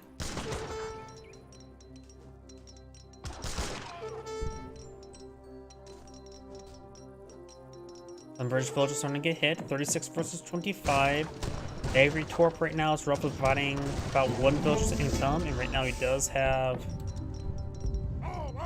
8 of them on the field, so assuming you add 8 here, so he roughly has about 34 villagers versus 37, so the economy difference is not too significant.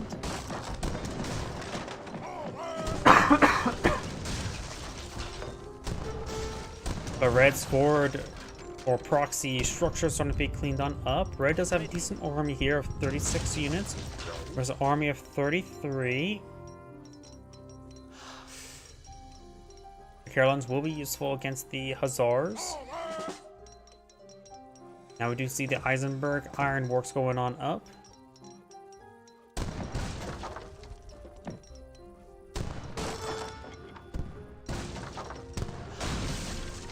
Ready.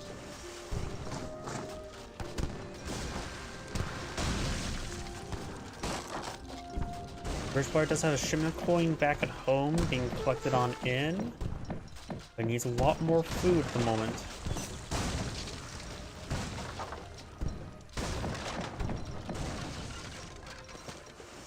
Barracks has gone down. Over here, got a big line of research coming in for the Swedes.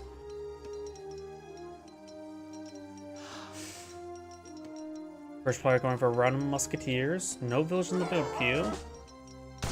Nor any villagers on the build queue for the Swedish player. So right now the income's probably very similar right now. Ready. That deer must be very soggy. Very soggy meat that one shall be.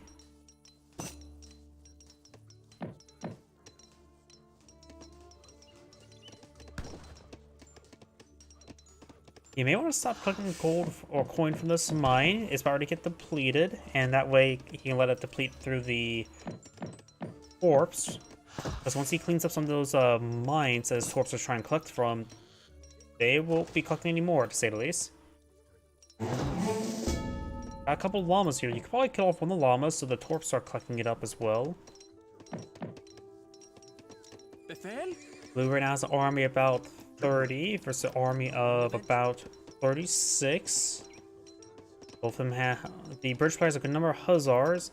Carolines do bonus damage against heavy cavalry, again, at range. They also have increased attack speed at 2.5 rather than 3.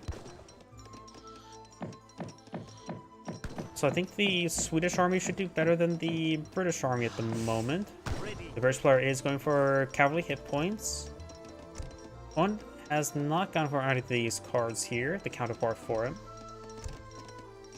Redo? He does also have a round of pikemen here. Not only will provide some good defense against those hussars, but some excellent torch damage as well. Men are down, and he just went for some more leather cannon as well. He right now has 4 leather cannon. Right now the Swedish player's army looks pretty good to me. The English army is a little bit counterable.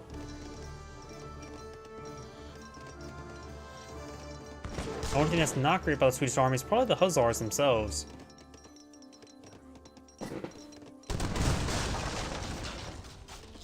Has a small number of them, which is fine enough. He's going for more hussars, leather cannon, and Carolines, and villagers.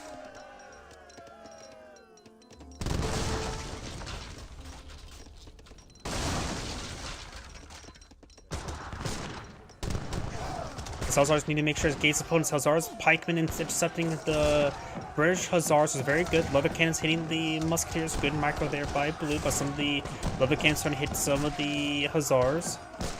There we go. Some of them are hitting some of the musketeers now. The offer of 2 AoE radius is not bad.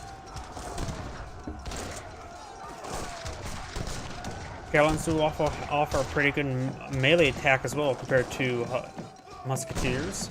Looks like all the British musketeers are starting going down. British hussars are starting to get disintegrated as well. He still has a good number of hussars engaging.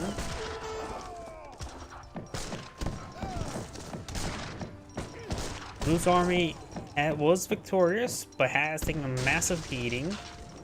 We do not have the Scots Guard being researched, as well as more Grenadiers. Not Grenadiers, Musketeers. Blueberry is not being researched.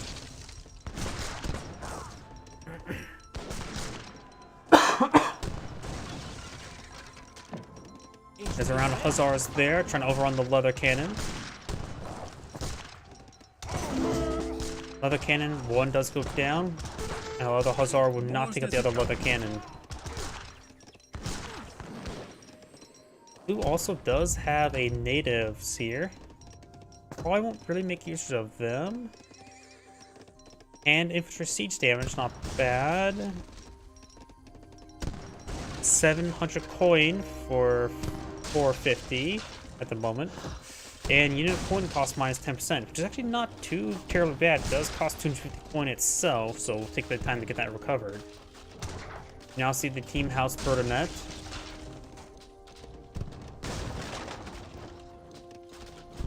Let the bear spoil with the British. May need to get out some longbowmen as well as some musketeers, but right now it's just running low on all resources, bringing a shipment of coin. And also the British player does back of the game. This Angrid saying, thank you for watching, and on to the next replay.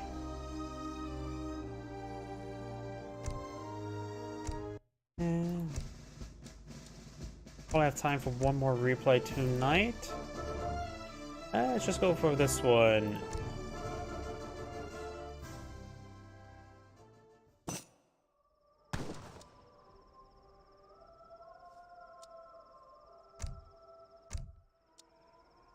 Camera shake. Keep camera shake on. Reduce that. There we go. Much controllable. Greetings everyone, and Great here for another Age of Empires 4 or 3 replays. One bottom left side is the blue Swedes. We have Garjabaldi. Spawn top right side as the red Incans. We have Inne Bilzum I have no idea how to pronounce that.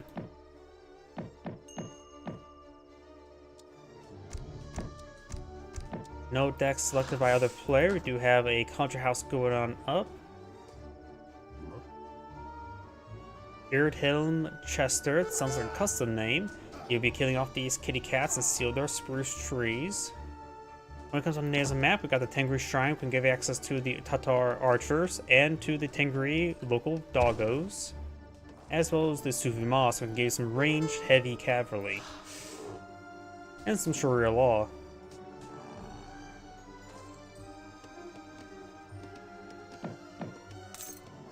Get some plumes there.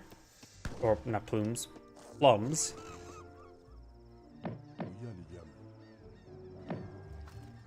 And let's see, so we can get some skunk pelts from the monkeys. Oh wait, we got a fishing boat. The Incan player does have a fast stock on the field and going for some fishing boats. Has 4 villagers on wood. So we got a fishing play. Do we see a land 1v1 indie? Maybe Native American, not natives, Native American, but native deck for the Native American. We got villagers, American allies, food silo. Villagers, infinite food or wood, coin, puree, range infantry attack, range infantry hit points, Warhut Travis, Nary support, Chica Brewing, villagers, melee infantry combat, Pearl costs, Chimu support, Maraka support, butchered that, Machu Pikachu, road building, monumental architectural, and autarky, high ground, Cha Poya support, Pola support, and terrace farming. And for the Swedes, we got Karo Grens, we got villagers, Woodwood Coin, Hussars, Team House Burdenette, Leather Cannons, Eisenberg Ironworks, Dominions, Copper Mines, Wood Coin, Platoon Fire, Carolines, Line Grenadiers, more Grenadiers, Snaplock, Kamlar Castle, which also gives you the Aztec Aura bounty around the fort, more Copper Mines, Grenade Launchers, Factory, German mercenary contracts, and Siva lifeguards. So we got a Grenadier deck for the Swedes. Excuse me. Chimu or the Koski being hit, it is classified as shock infantry. We do have 4 fishing boats so far in the field, no more on the way.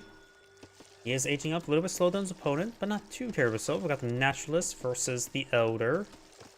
And let's see, how many fishing deposits are here? 1, 2, 3, 4, 5, 6, 7, 8, 9, 10, 11, 12, 13, 14, 15, 16, 17, 18, 19, 20, 21, 22 fishing deposits. So they 22 times 500. So roughly 11,000 food out in this pond. Each one collects at 0.67, so increase 11,000 by 33%. Roughly gives you, I just say 15,000. Just do bad offhand math because it's going to change pretty quickly. And so it will take 5 fishing boats approximately 5,000 seconds to clean up all those fish. That's not bad. Take a bit of time. You probably get out, squeeze out some more fishing boats. Community Plaza being built now, so this Drama Llama can cause some drama in the Community Plaza. He will snipe the kitty cat and steal his doter.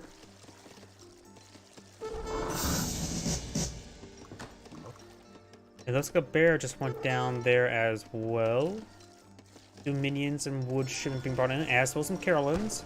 Carolines will do bonus damage versus heavy cavalry at range. They may do bonus damage versus hand shock as well. Maybe not. So it'd be a bad idea to go for shock infantry against the Swede. We've got the minions now claiming dominion of these lands. I know their melee, Caroline's melee damage does do less damage against light infantry. You have to do a 30% extra damage versus hand shock. Nothing too significant, but not bad either. And since they're classified as heavy infantry, it'd be a good idea to go for some jungle bowmen to deal with the Carolines, which is pretty much a staple for the Inkans. So far, just only 2 Contra House on the field, not some sort of Contra boom, bit of a fish boom. And looks like that Llama's providing 1 experience per second. It says 1 plus 1, it says 1 experience per second, but it says up here 0.12 experience per second. So I'm not exactly sure how much actually it's providing. Conflicting answers. Like I said, this llama is nothing but drama. And even gave a straight answer.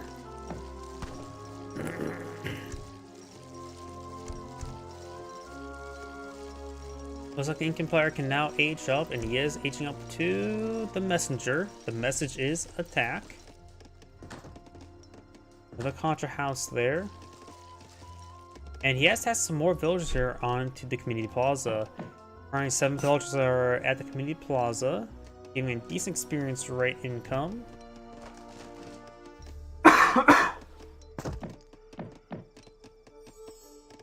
He is going for more fishing boats. Not bad. He has 8 on the field, soon to be 10.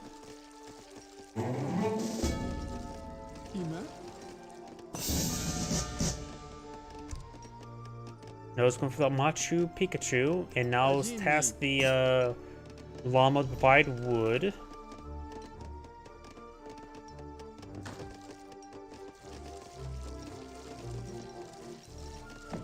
Over here we do have the Exiled Prince. This looks like the fast age up for the Swede.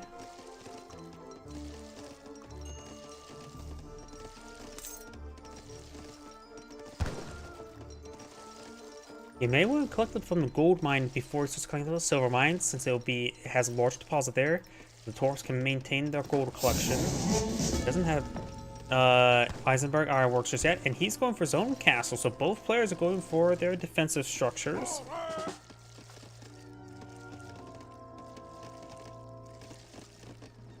Stronghold Travis is heading towards the center of the map. Pulling it right there. It does have 10 times 6 damage at a 1.5 AoE with a 3 attack speed.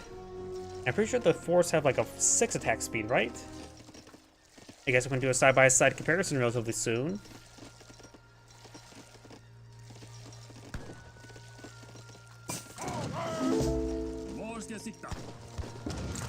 The 4 is now heading somewhere. Way over here, so does do... Nope, has the same attack speed. 150 damage, 9,000 health. Yeah. The Citadels are a lot less... a lot weaker than the forts. More AoE, more damage. Doesn't get a kill on the fort wagon, but does torch it down. I wasn't really paying attention there. I was looking at the stats, and Plume Spearman got some good damage there. Well, he's assuming his opponent's map hacking.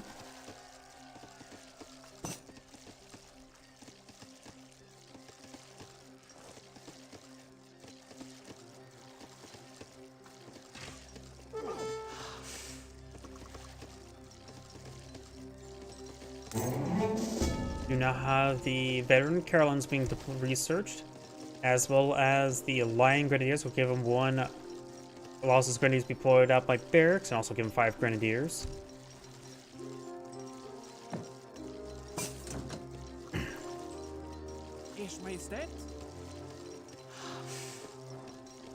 I'll do know one thing. The fort, the citadel is alive as opposed to the fort, so clearly the citadel's better, right? Very fine code being researched. More villagers, got hunting doggos, got the spirit medicine, and the placard mines. Now it's going for some of the, not noble hut units, the, what's it called? The elite units from the fort.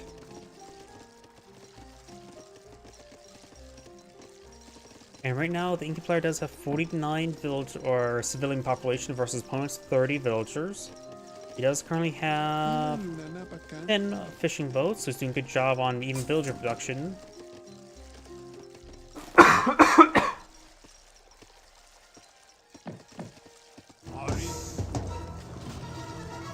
And Plume Spearmen do have decent torch damage at 35, so they can make short work of the train posts. Does pick off that one guy there. Could use perhaps the crack shot or the sharpshooter attack on one of these guys. I always forget which one's which. Jetman's now available.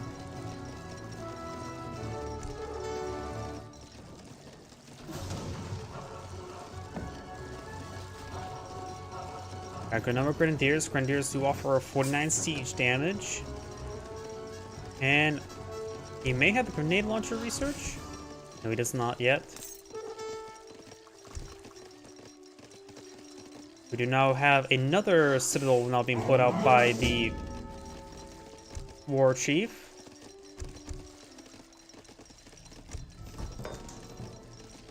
Yep, 2 out of 2. Costs 700 resources. Both 10 and 2 forts next to each other can be very, very good. Doesn't have to have the defense stance though.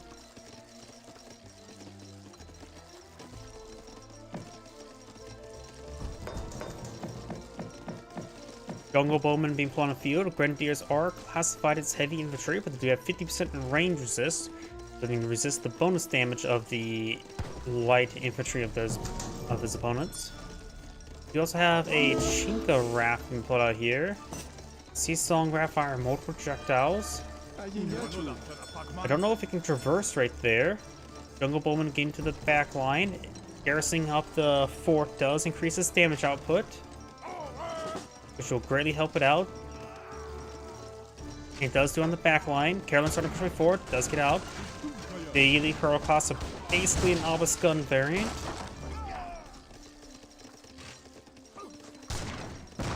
Grenades are raining on in. He does have grenade launchers research. This citadel is taking a bit of damage.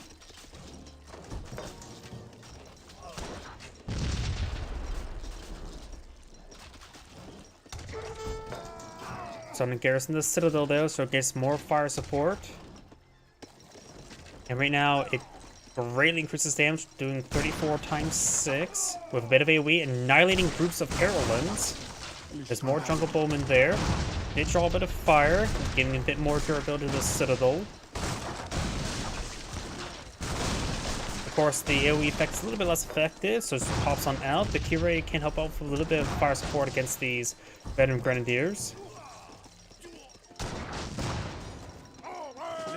It looks like the raft cannot traverse the creek. Or maybe the fishing boat's just in the way. It's all for 20 range, so it is in range, firing a round of projectiles over here. It does do siege damage, which means it does do full damage to the Grenadiers, who have no siege armor. Same thing with the Hurlrakas, or however you pronounce them. They do a little bit bonus damage versus heavy infantry, no bonus damage versus a siege unit, just artillery.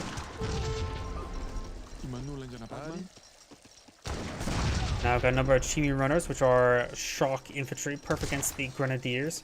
The Carolins will do bonus damage to them at range. Another round of Carolins now pulled on out. More Chimi runners on the build queue. The Citadel is not receiving repairs. They want to do that. Grenadiers taking some damage. Chimi runners push way forward.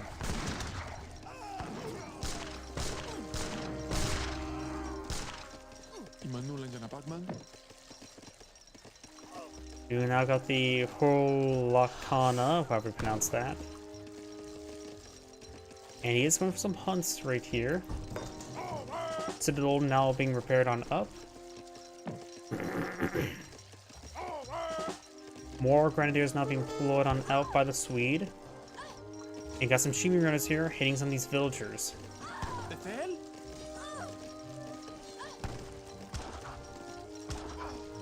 Right now, the Swedish player has 37 villagers versus 57, so the Incan player is doing quite well on villager production, going for Concha Brewing now, as well as the Wind Horses from the Tengri, I believe.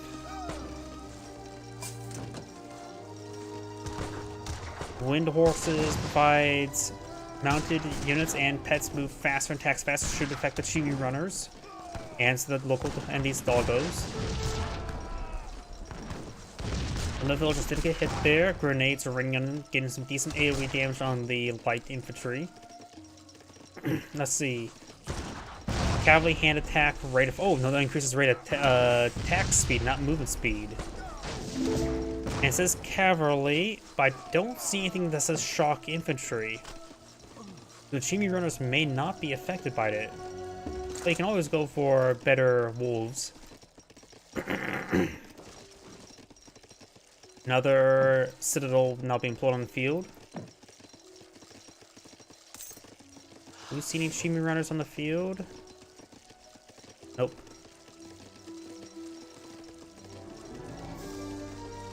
Incan player does have 2 townsends on the field as well. One way over here. Another war hut going up. Maybe it's just for defense. There's also some salt mines. Salt mines do have 10,000 coin deposits, so they will last quite some time.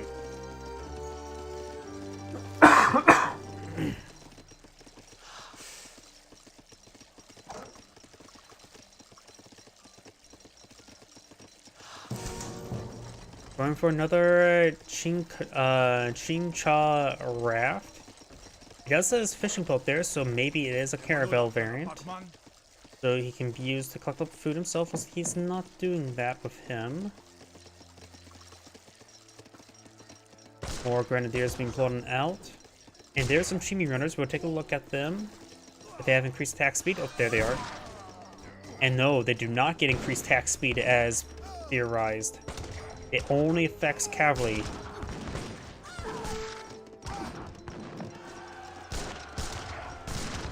Chimu maneuver time remaining.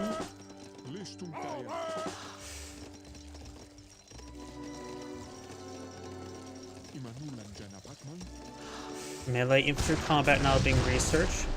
Grenadiers may not be good versus shock infantry, but they at least can do some decent damage to them when they're really outnumber them and got excellent AoE effects. More Chimi runners being employed on out. So yeah, this upgrade here, most times something affects cavalry also affects the corresponding shock unit. But that's simply not the case this time around. It does affect the pets, which means if you would have got the tigers, Johnny the tiger, or not tigers, leopards? Jaguars, I suppose. Like Johnny the Jaguars. It will also improve their capabilities as well. But you can always go for the Tengri Wolves. They cost 90.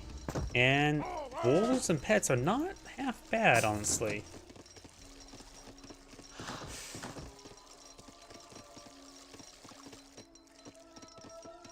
It does affect the Tatars if you deploy them out.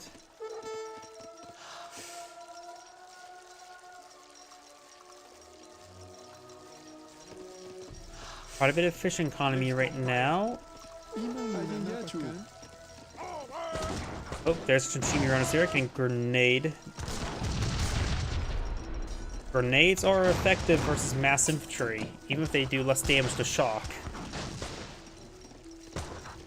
Definitely a good engagement there for blue and not for red. These Chimi runners get gunned down by the Carolines. Red is sending these units out one by one, which is not too great. Elite Plume Spearmen have 18 damage, which is actually not great compared to Carolines. They do less damage to light, but these are heavy. They do have good torch damage. I always find it weird that Spearmen, their melee damage is always weaker than the heavy infantry. I always think that the Spearmen in all its variety should do more damage than Musketeers in melee. Or at least equal.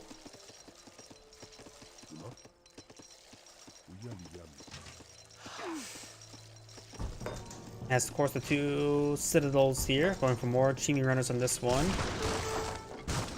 Chimi runners charging way forward. Now they're in good numbers. Did get splashed a little bit there. The ships trying to provide fire support. They do have good attack speed. Snacklock shipment has been brought on in. Citadels engaging. Chimi runners trying to cross the creek. Bowman gains good damage. Bowman do have 17 range. So they have excellent range, provide great fire support. Chimi runners providing good front line. The Grenadiers are engaged in melee. Chimi runners starting to disintegrate. And the War Chief, grenades raining on him, gets good volley onto the Jungle Bowman. And these Grenadiers are actually quite wounded. Oh, and I think Blue backed out of the game. Yeah, 37 villagers versus 79. Red has quite a sizable army, so I think Blue backed out of the game. This is Android saying, thank you for watching, and on to the next replay. You know what, I have a little bit more time to do one more replay tonight. And the mood for it. Which game I just did? This one?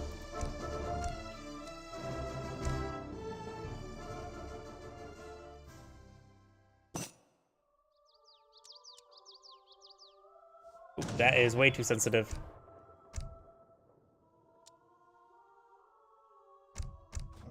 Much better. Greetings everyone, and Great here for another Age of Empires 3 replay. So on the south side is the Red Dutch. We have Jasmine Rice AoE. So on the north side is the Blue Iroquois. We have Araya Ba. I have no idea. No deck selected by either player. When it comes to the names of the map, we do have the House of Yagalon, which gives you access to the Lipkar Tartar Shock Rider, and a big button I think people do not go for enough, the Balance of Power.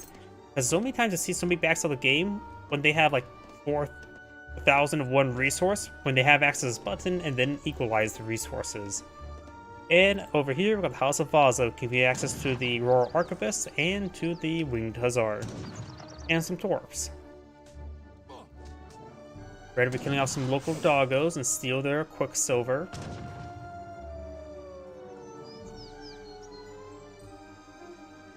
And Blue will immediately go for a trading post inside of the map. We do have a deck here of Abom. I have no idea how to pronounce that, even if it is a word.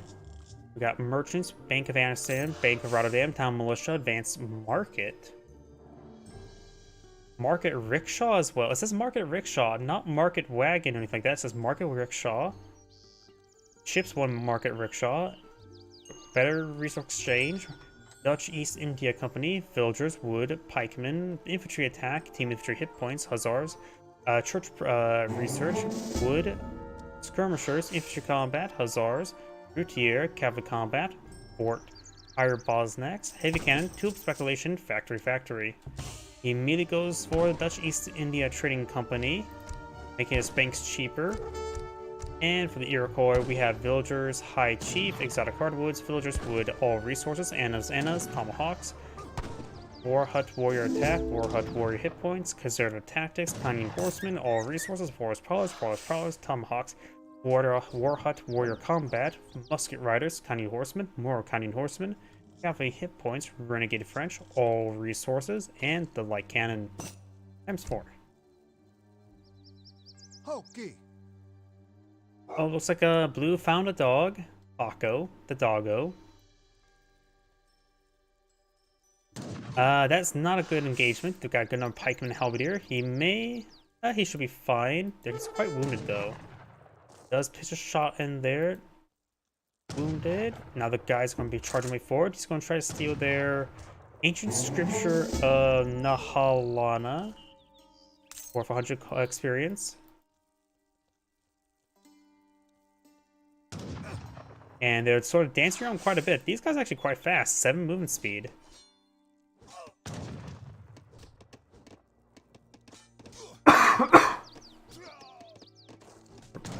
And Red barely wins out there. 19 health remaining. We do now have the age up to the messenger. The message is attack. We do have the advanced market being researched on in. Before the villagers, this is weird to me. Also says market rickshaw, which is the part that's me being a little bit confused to me. Is it actually a rickshaw? Nope, it's a covered wagon. Market wagon.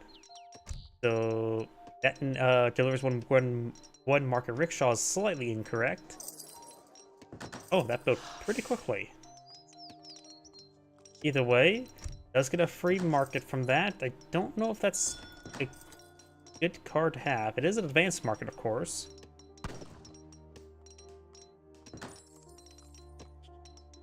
Bank being built by the envoy.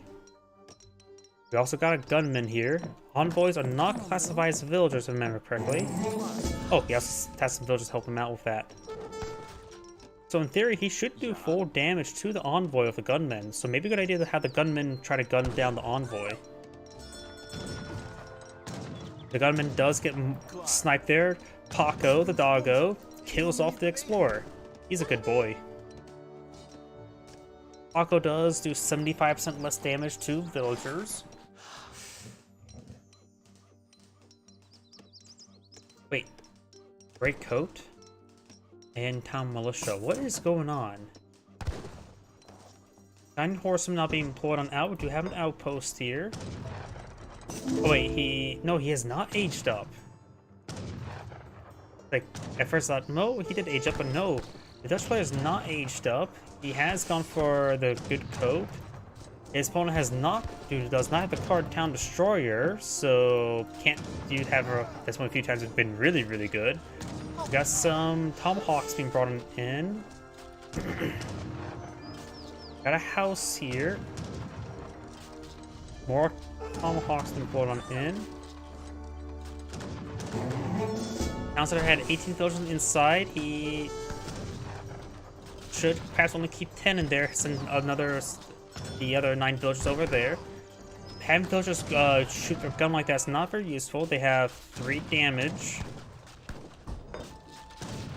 The outpost does kill some more of the horsemen. Getting a little bit distracted right now. Hello. I think this game maybe just not a good replay at this current rate.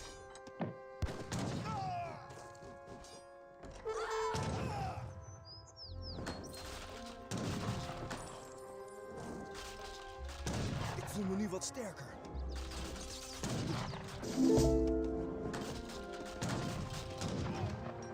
Does keep 10 villagers inside the town center, which is good. Some villagers getting tomahawked. Yeah. Trying to build another outpost there. You're limited to number 4 villagers building outposts at a time. Got some Anna archers, which are actually not going to be super useful at this moment in time. Hello. Outpost is still being built, and does get destroyed before it's being built.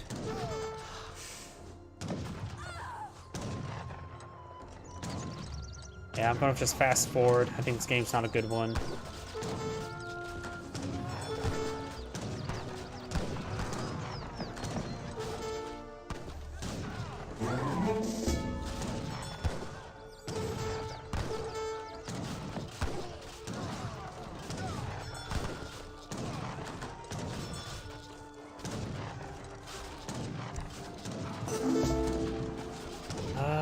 Does already have the improved town center attack, which is good. I suppose. Does bring the militia. And conscription, actually. So he is starting to stabilize. So he does. Conscription was very useful right there. Blue's now falling back. You can just let the militia slowly reduce their health. Got repair, auto repair onto the town center does save the town center. But he needs to stay back around his town center. He's collecting up some wood. He's bank research, something he should just not have gone for. Save the shipments for the next age, because at this point in time, he's not going to get out 7 banks, let alone max out the default 5.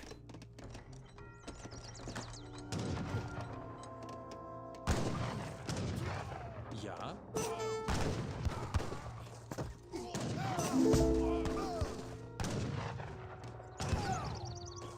Let's take out those tomahawks. 10 villagers inside the town center.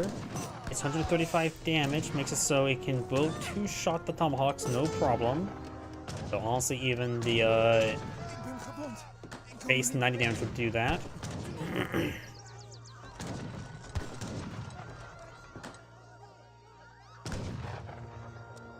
Doing a good job maintaining villager production, at least.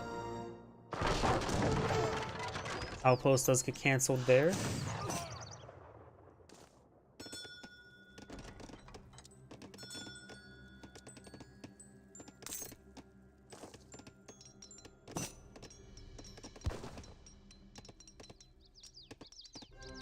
More villagers. Yeah. We do have outposts going on up. He needs to stop collecting the coins, start collecting up food. Klaar.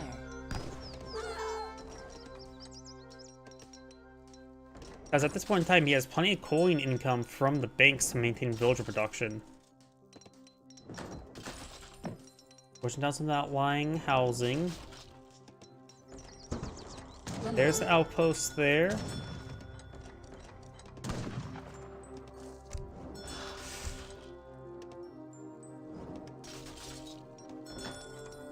Going for another bank, which is not important.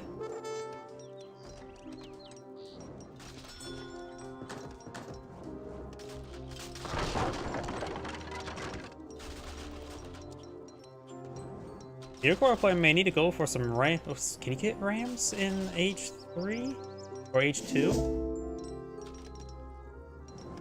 Mantlets are available in H2, right?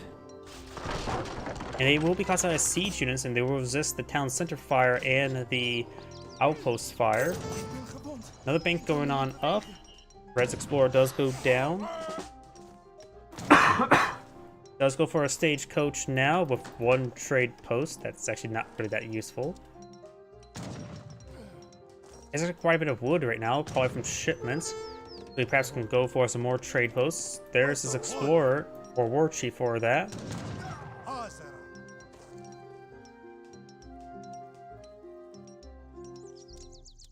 He has 0 gold income. He may not even touch a single piece of gold on the side of the map, or coin. Yet they're still at 1500. The Iroquois player has not got a single piece of coin, even from treasures potentially, unless he had its exact number to get the research going.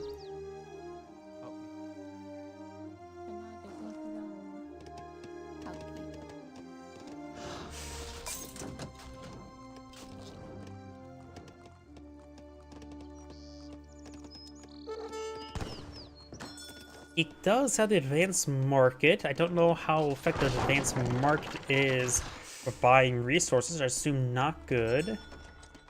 He has almost enough food to age up.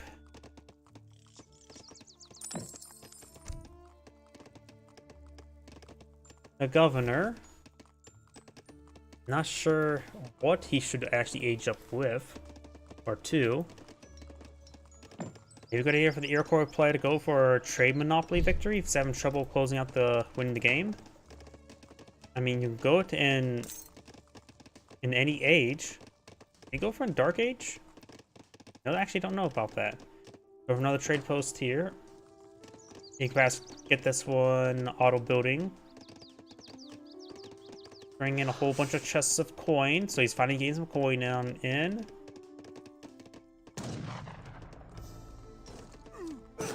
Dutch right now has 6 out of 7 banks. Has 2 shipments available. Probably a good idea to go for the pikemen are not useful against tomahawks. I have no idea what he should go for. The red lancers are age 3, right?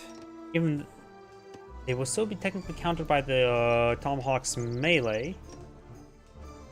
I have no idea what the Dutch player should do. Probably not get in the situation to begin with. But he has all 7 banks deployed on the field. Before he aged up, somehow. There's this free outpost wagon. Suppose that's decent? I have no idea. Going for the church research. War hut here.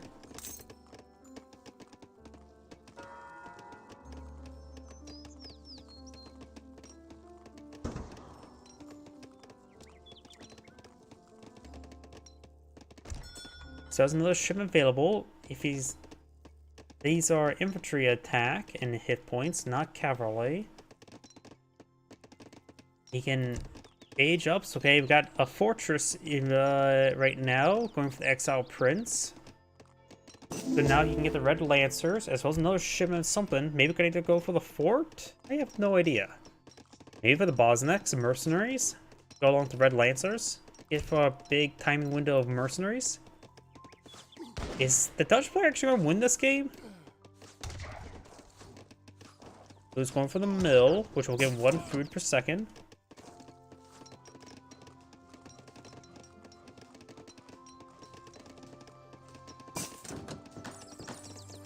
There's his bank, so he has got the coffee trade, so soon have 9 banks. He needs a saloon on the field for coin. Going for a fort, I say that's reasonable, I think. Cancelled something there. A house, I think.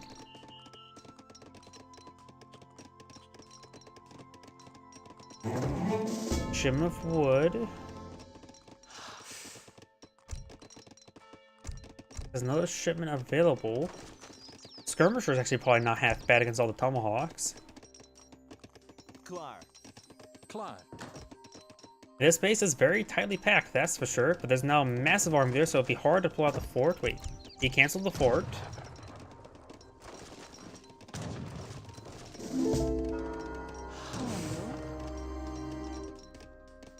I think he's going for the Red Lancers.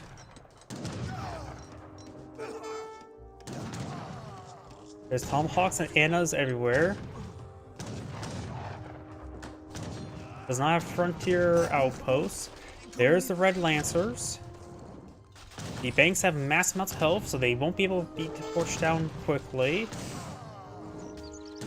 There's just collecting up wood nice and safely. And it's going for the Bosniak mercenaries. There's the Red Lancers. They do bonus damage versus infantry, a little less damage versus heavy infantry. Tomahawks will still do decently well versus them. Not sure what Bosniaks are good at. The outpost going on up. No frontier defenses. The Red Lancers are still firing away, getting some good damage on the Anna archers. Brought out his regular militia. He still had the regular militia while conscription has been consumed. Outpost taking some damage. He does have enough wood for another town center, which could get another conscription.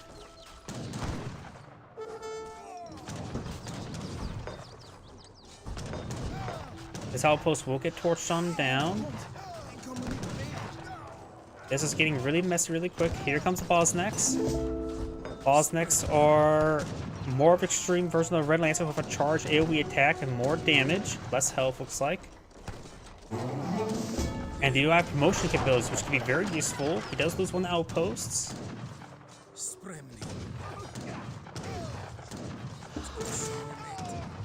Bringing their skirmishers now, going for another outpost here.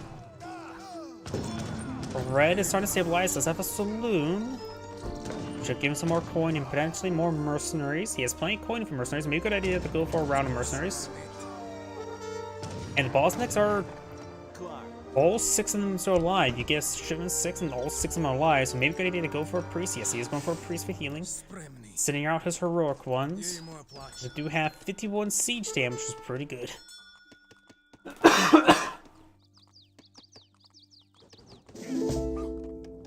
The War Hut will do a little bit bonus damage versus cavalry.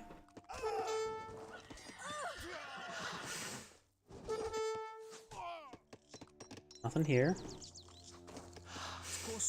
1 Bosniak has taken some damage. They're pushing the way forward. Got some skirmishers here, as well as another outpost. Or nope, nothing being plopped at the saloon. He's almost ready to go to Industrial. Okay, the Tycoon, which will give him a bit of a coin rebate. We also got a trading post here. He has gotten the Order of the Vaza, which can give him extra trickle rate and collection rate. 10% trickle, plus 25% gather. The banks won't be super impacted, since villagers will get more impacted. Outpost does go down.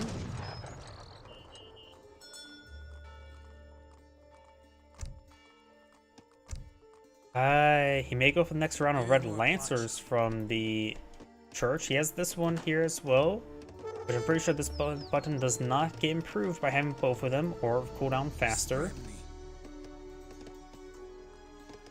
There's some sort of other, let's see, what else is here? Archivist wouldn't be half bad. They are a skirmisher unit. He's fighting against heavy infantry. Veteran Wing Hussars with elite cavalryman with an extra attack range, powerful wing charge attack. Probably looks like that button got reset and maybe available, so maybe the buttons do stay separate. I don't know.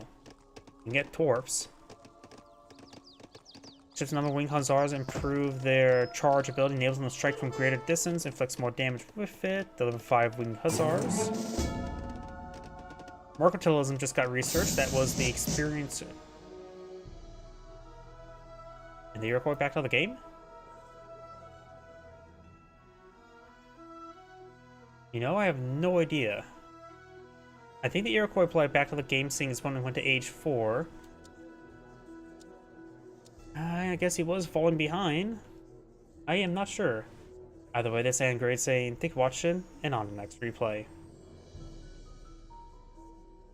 I mentioned beforehand that shall be my last replay tonight, actually. So everyone, thank you for watching, have a good evening, and get some good rest.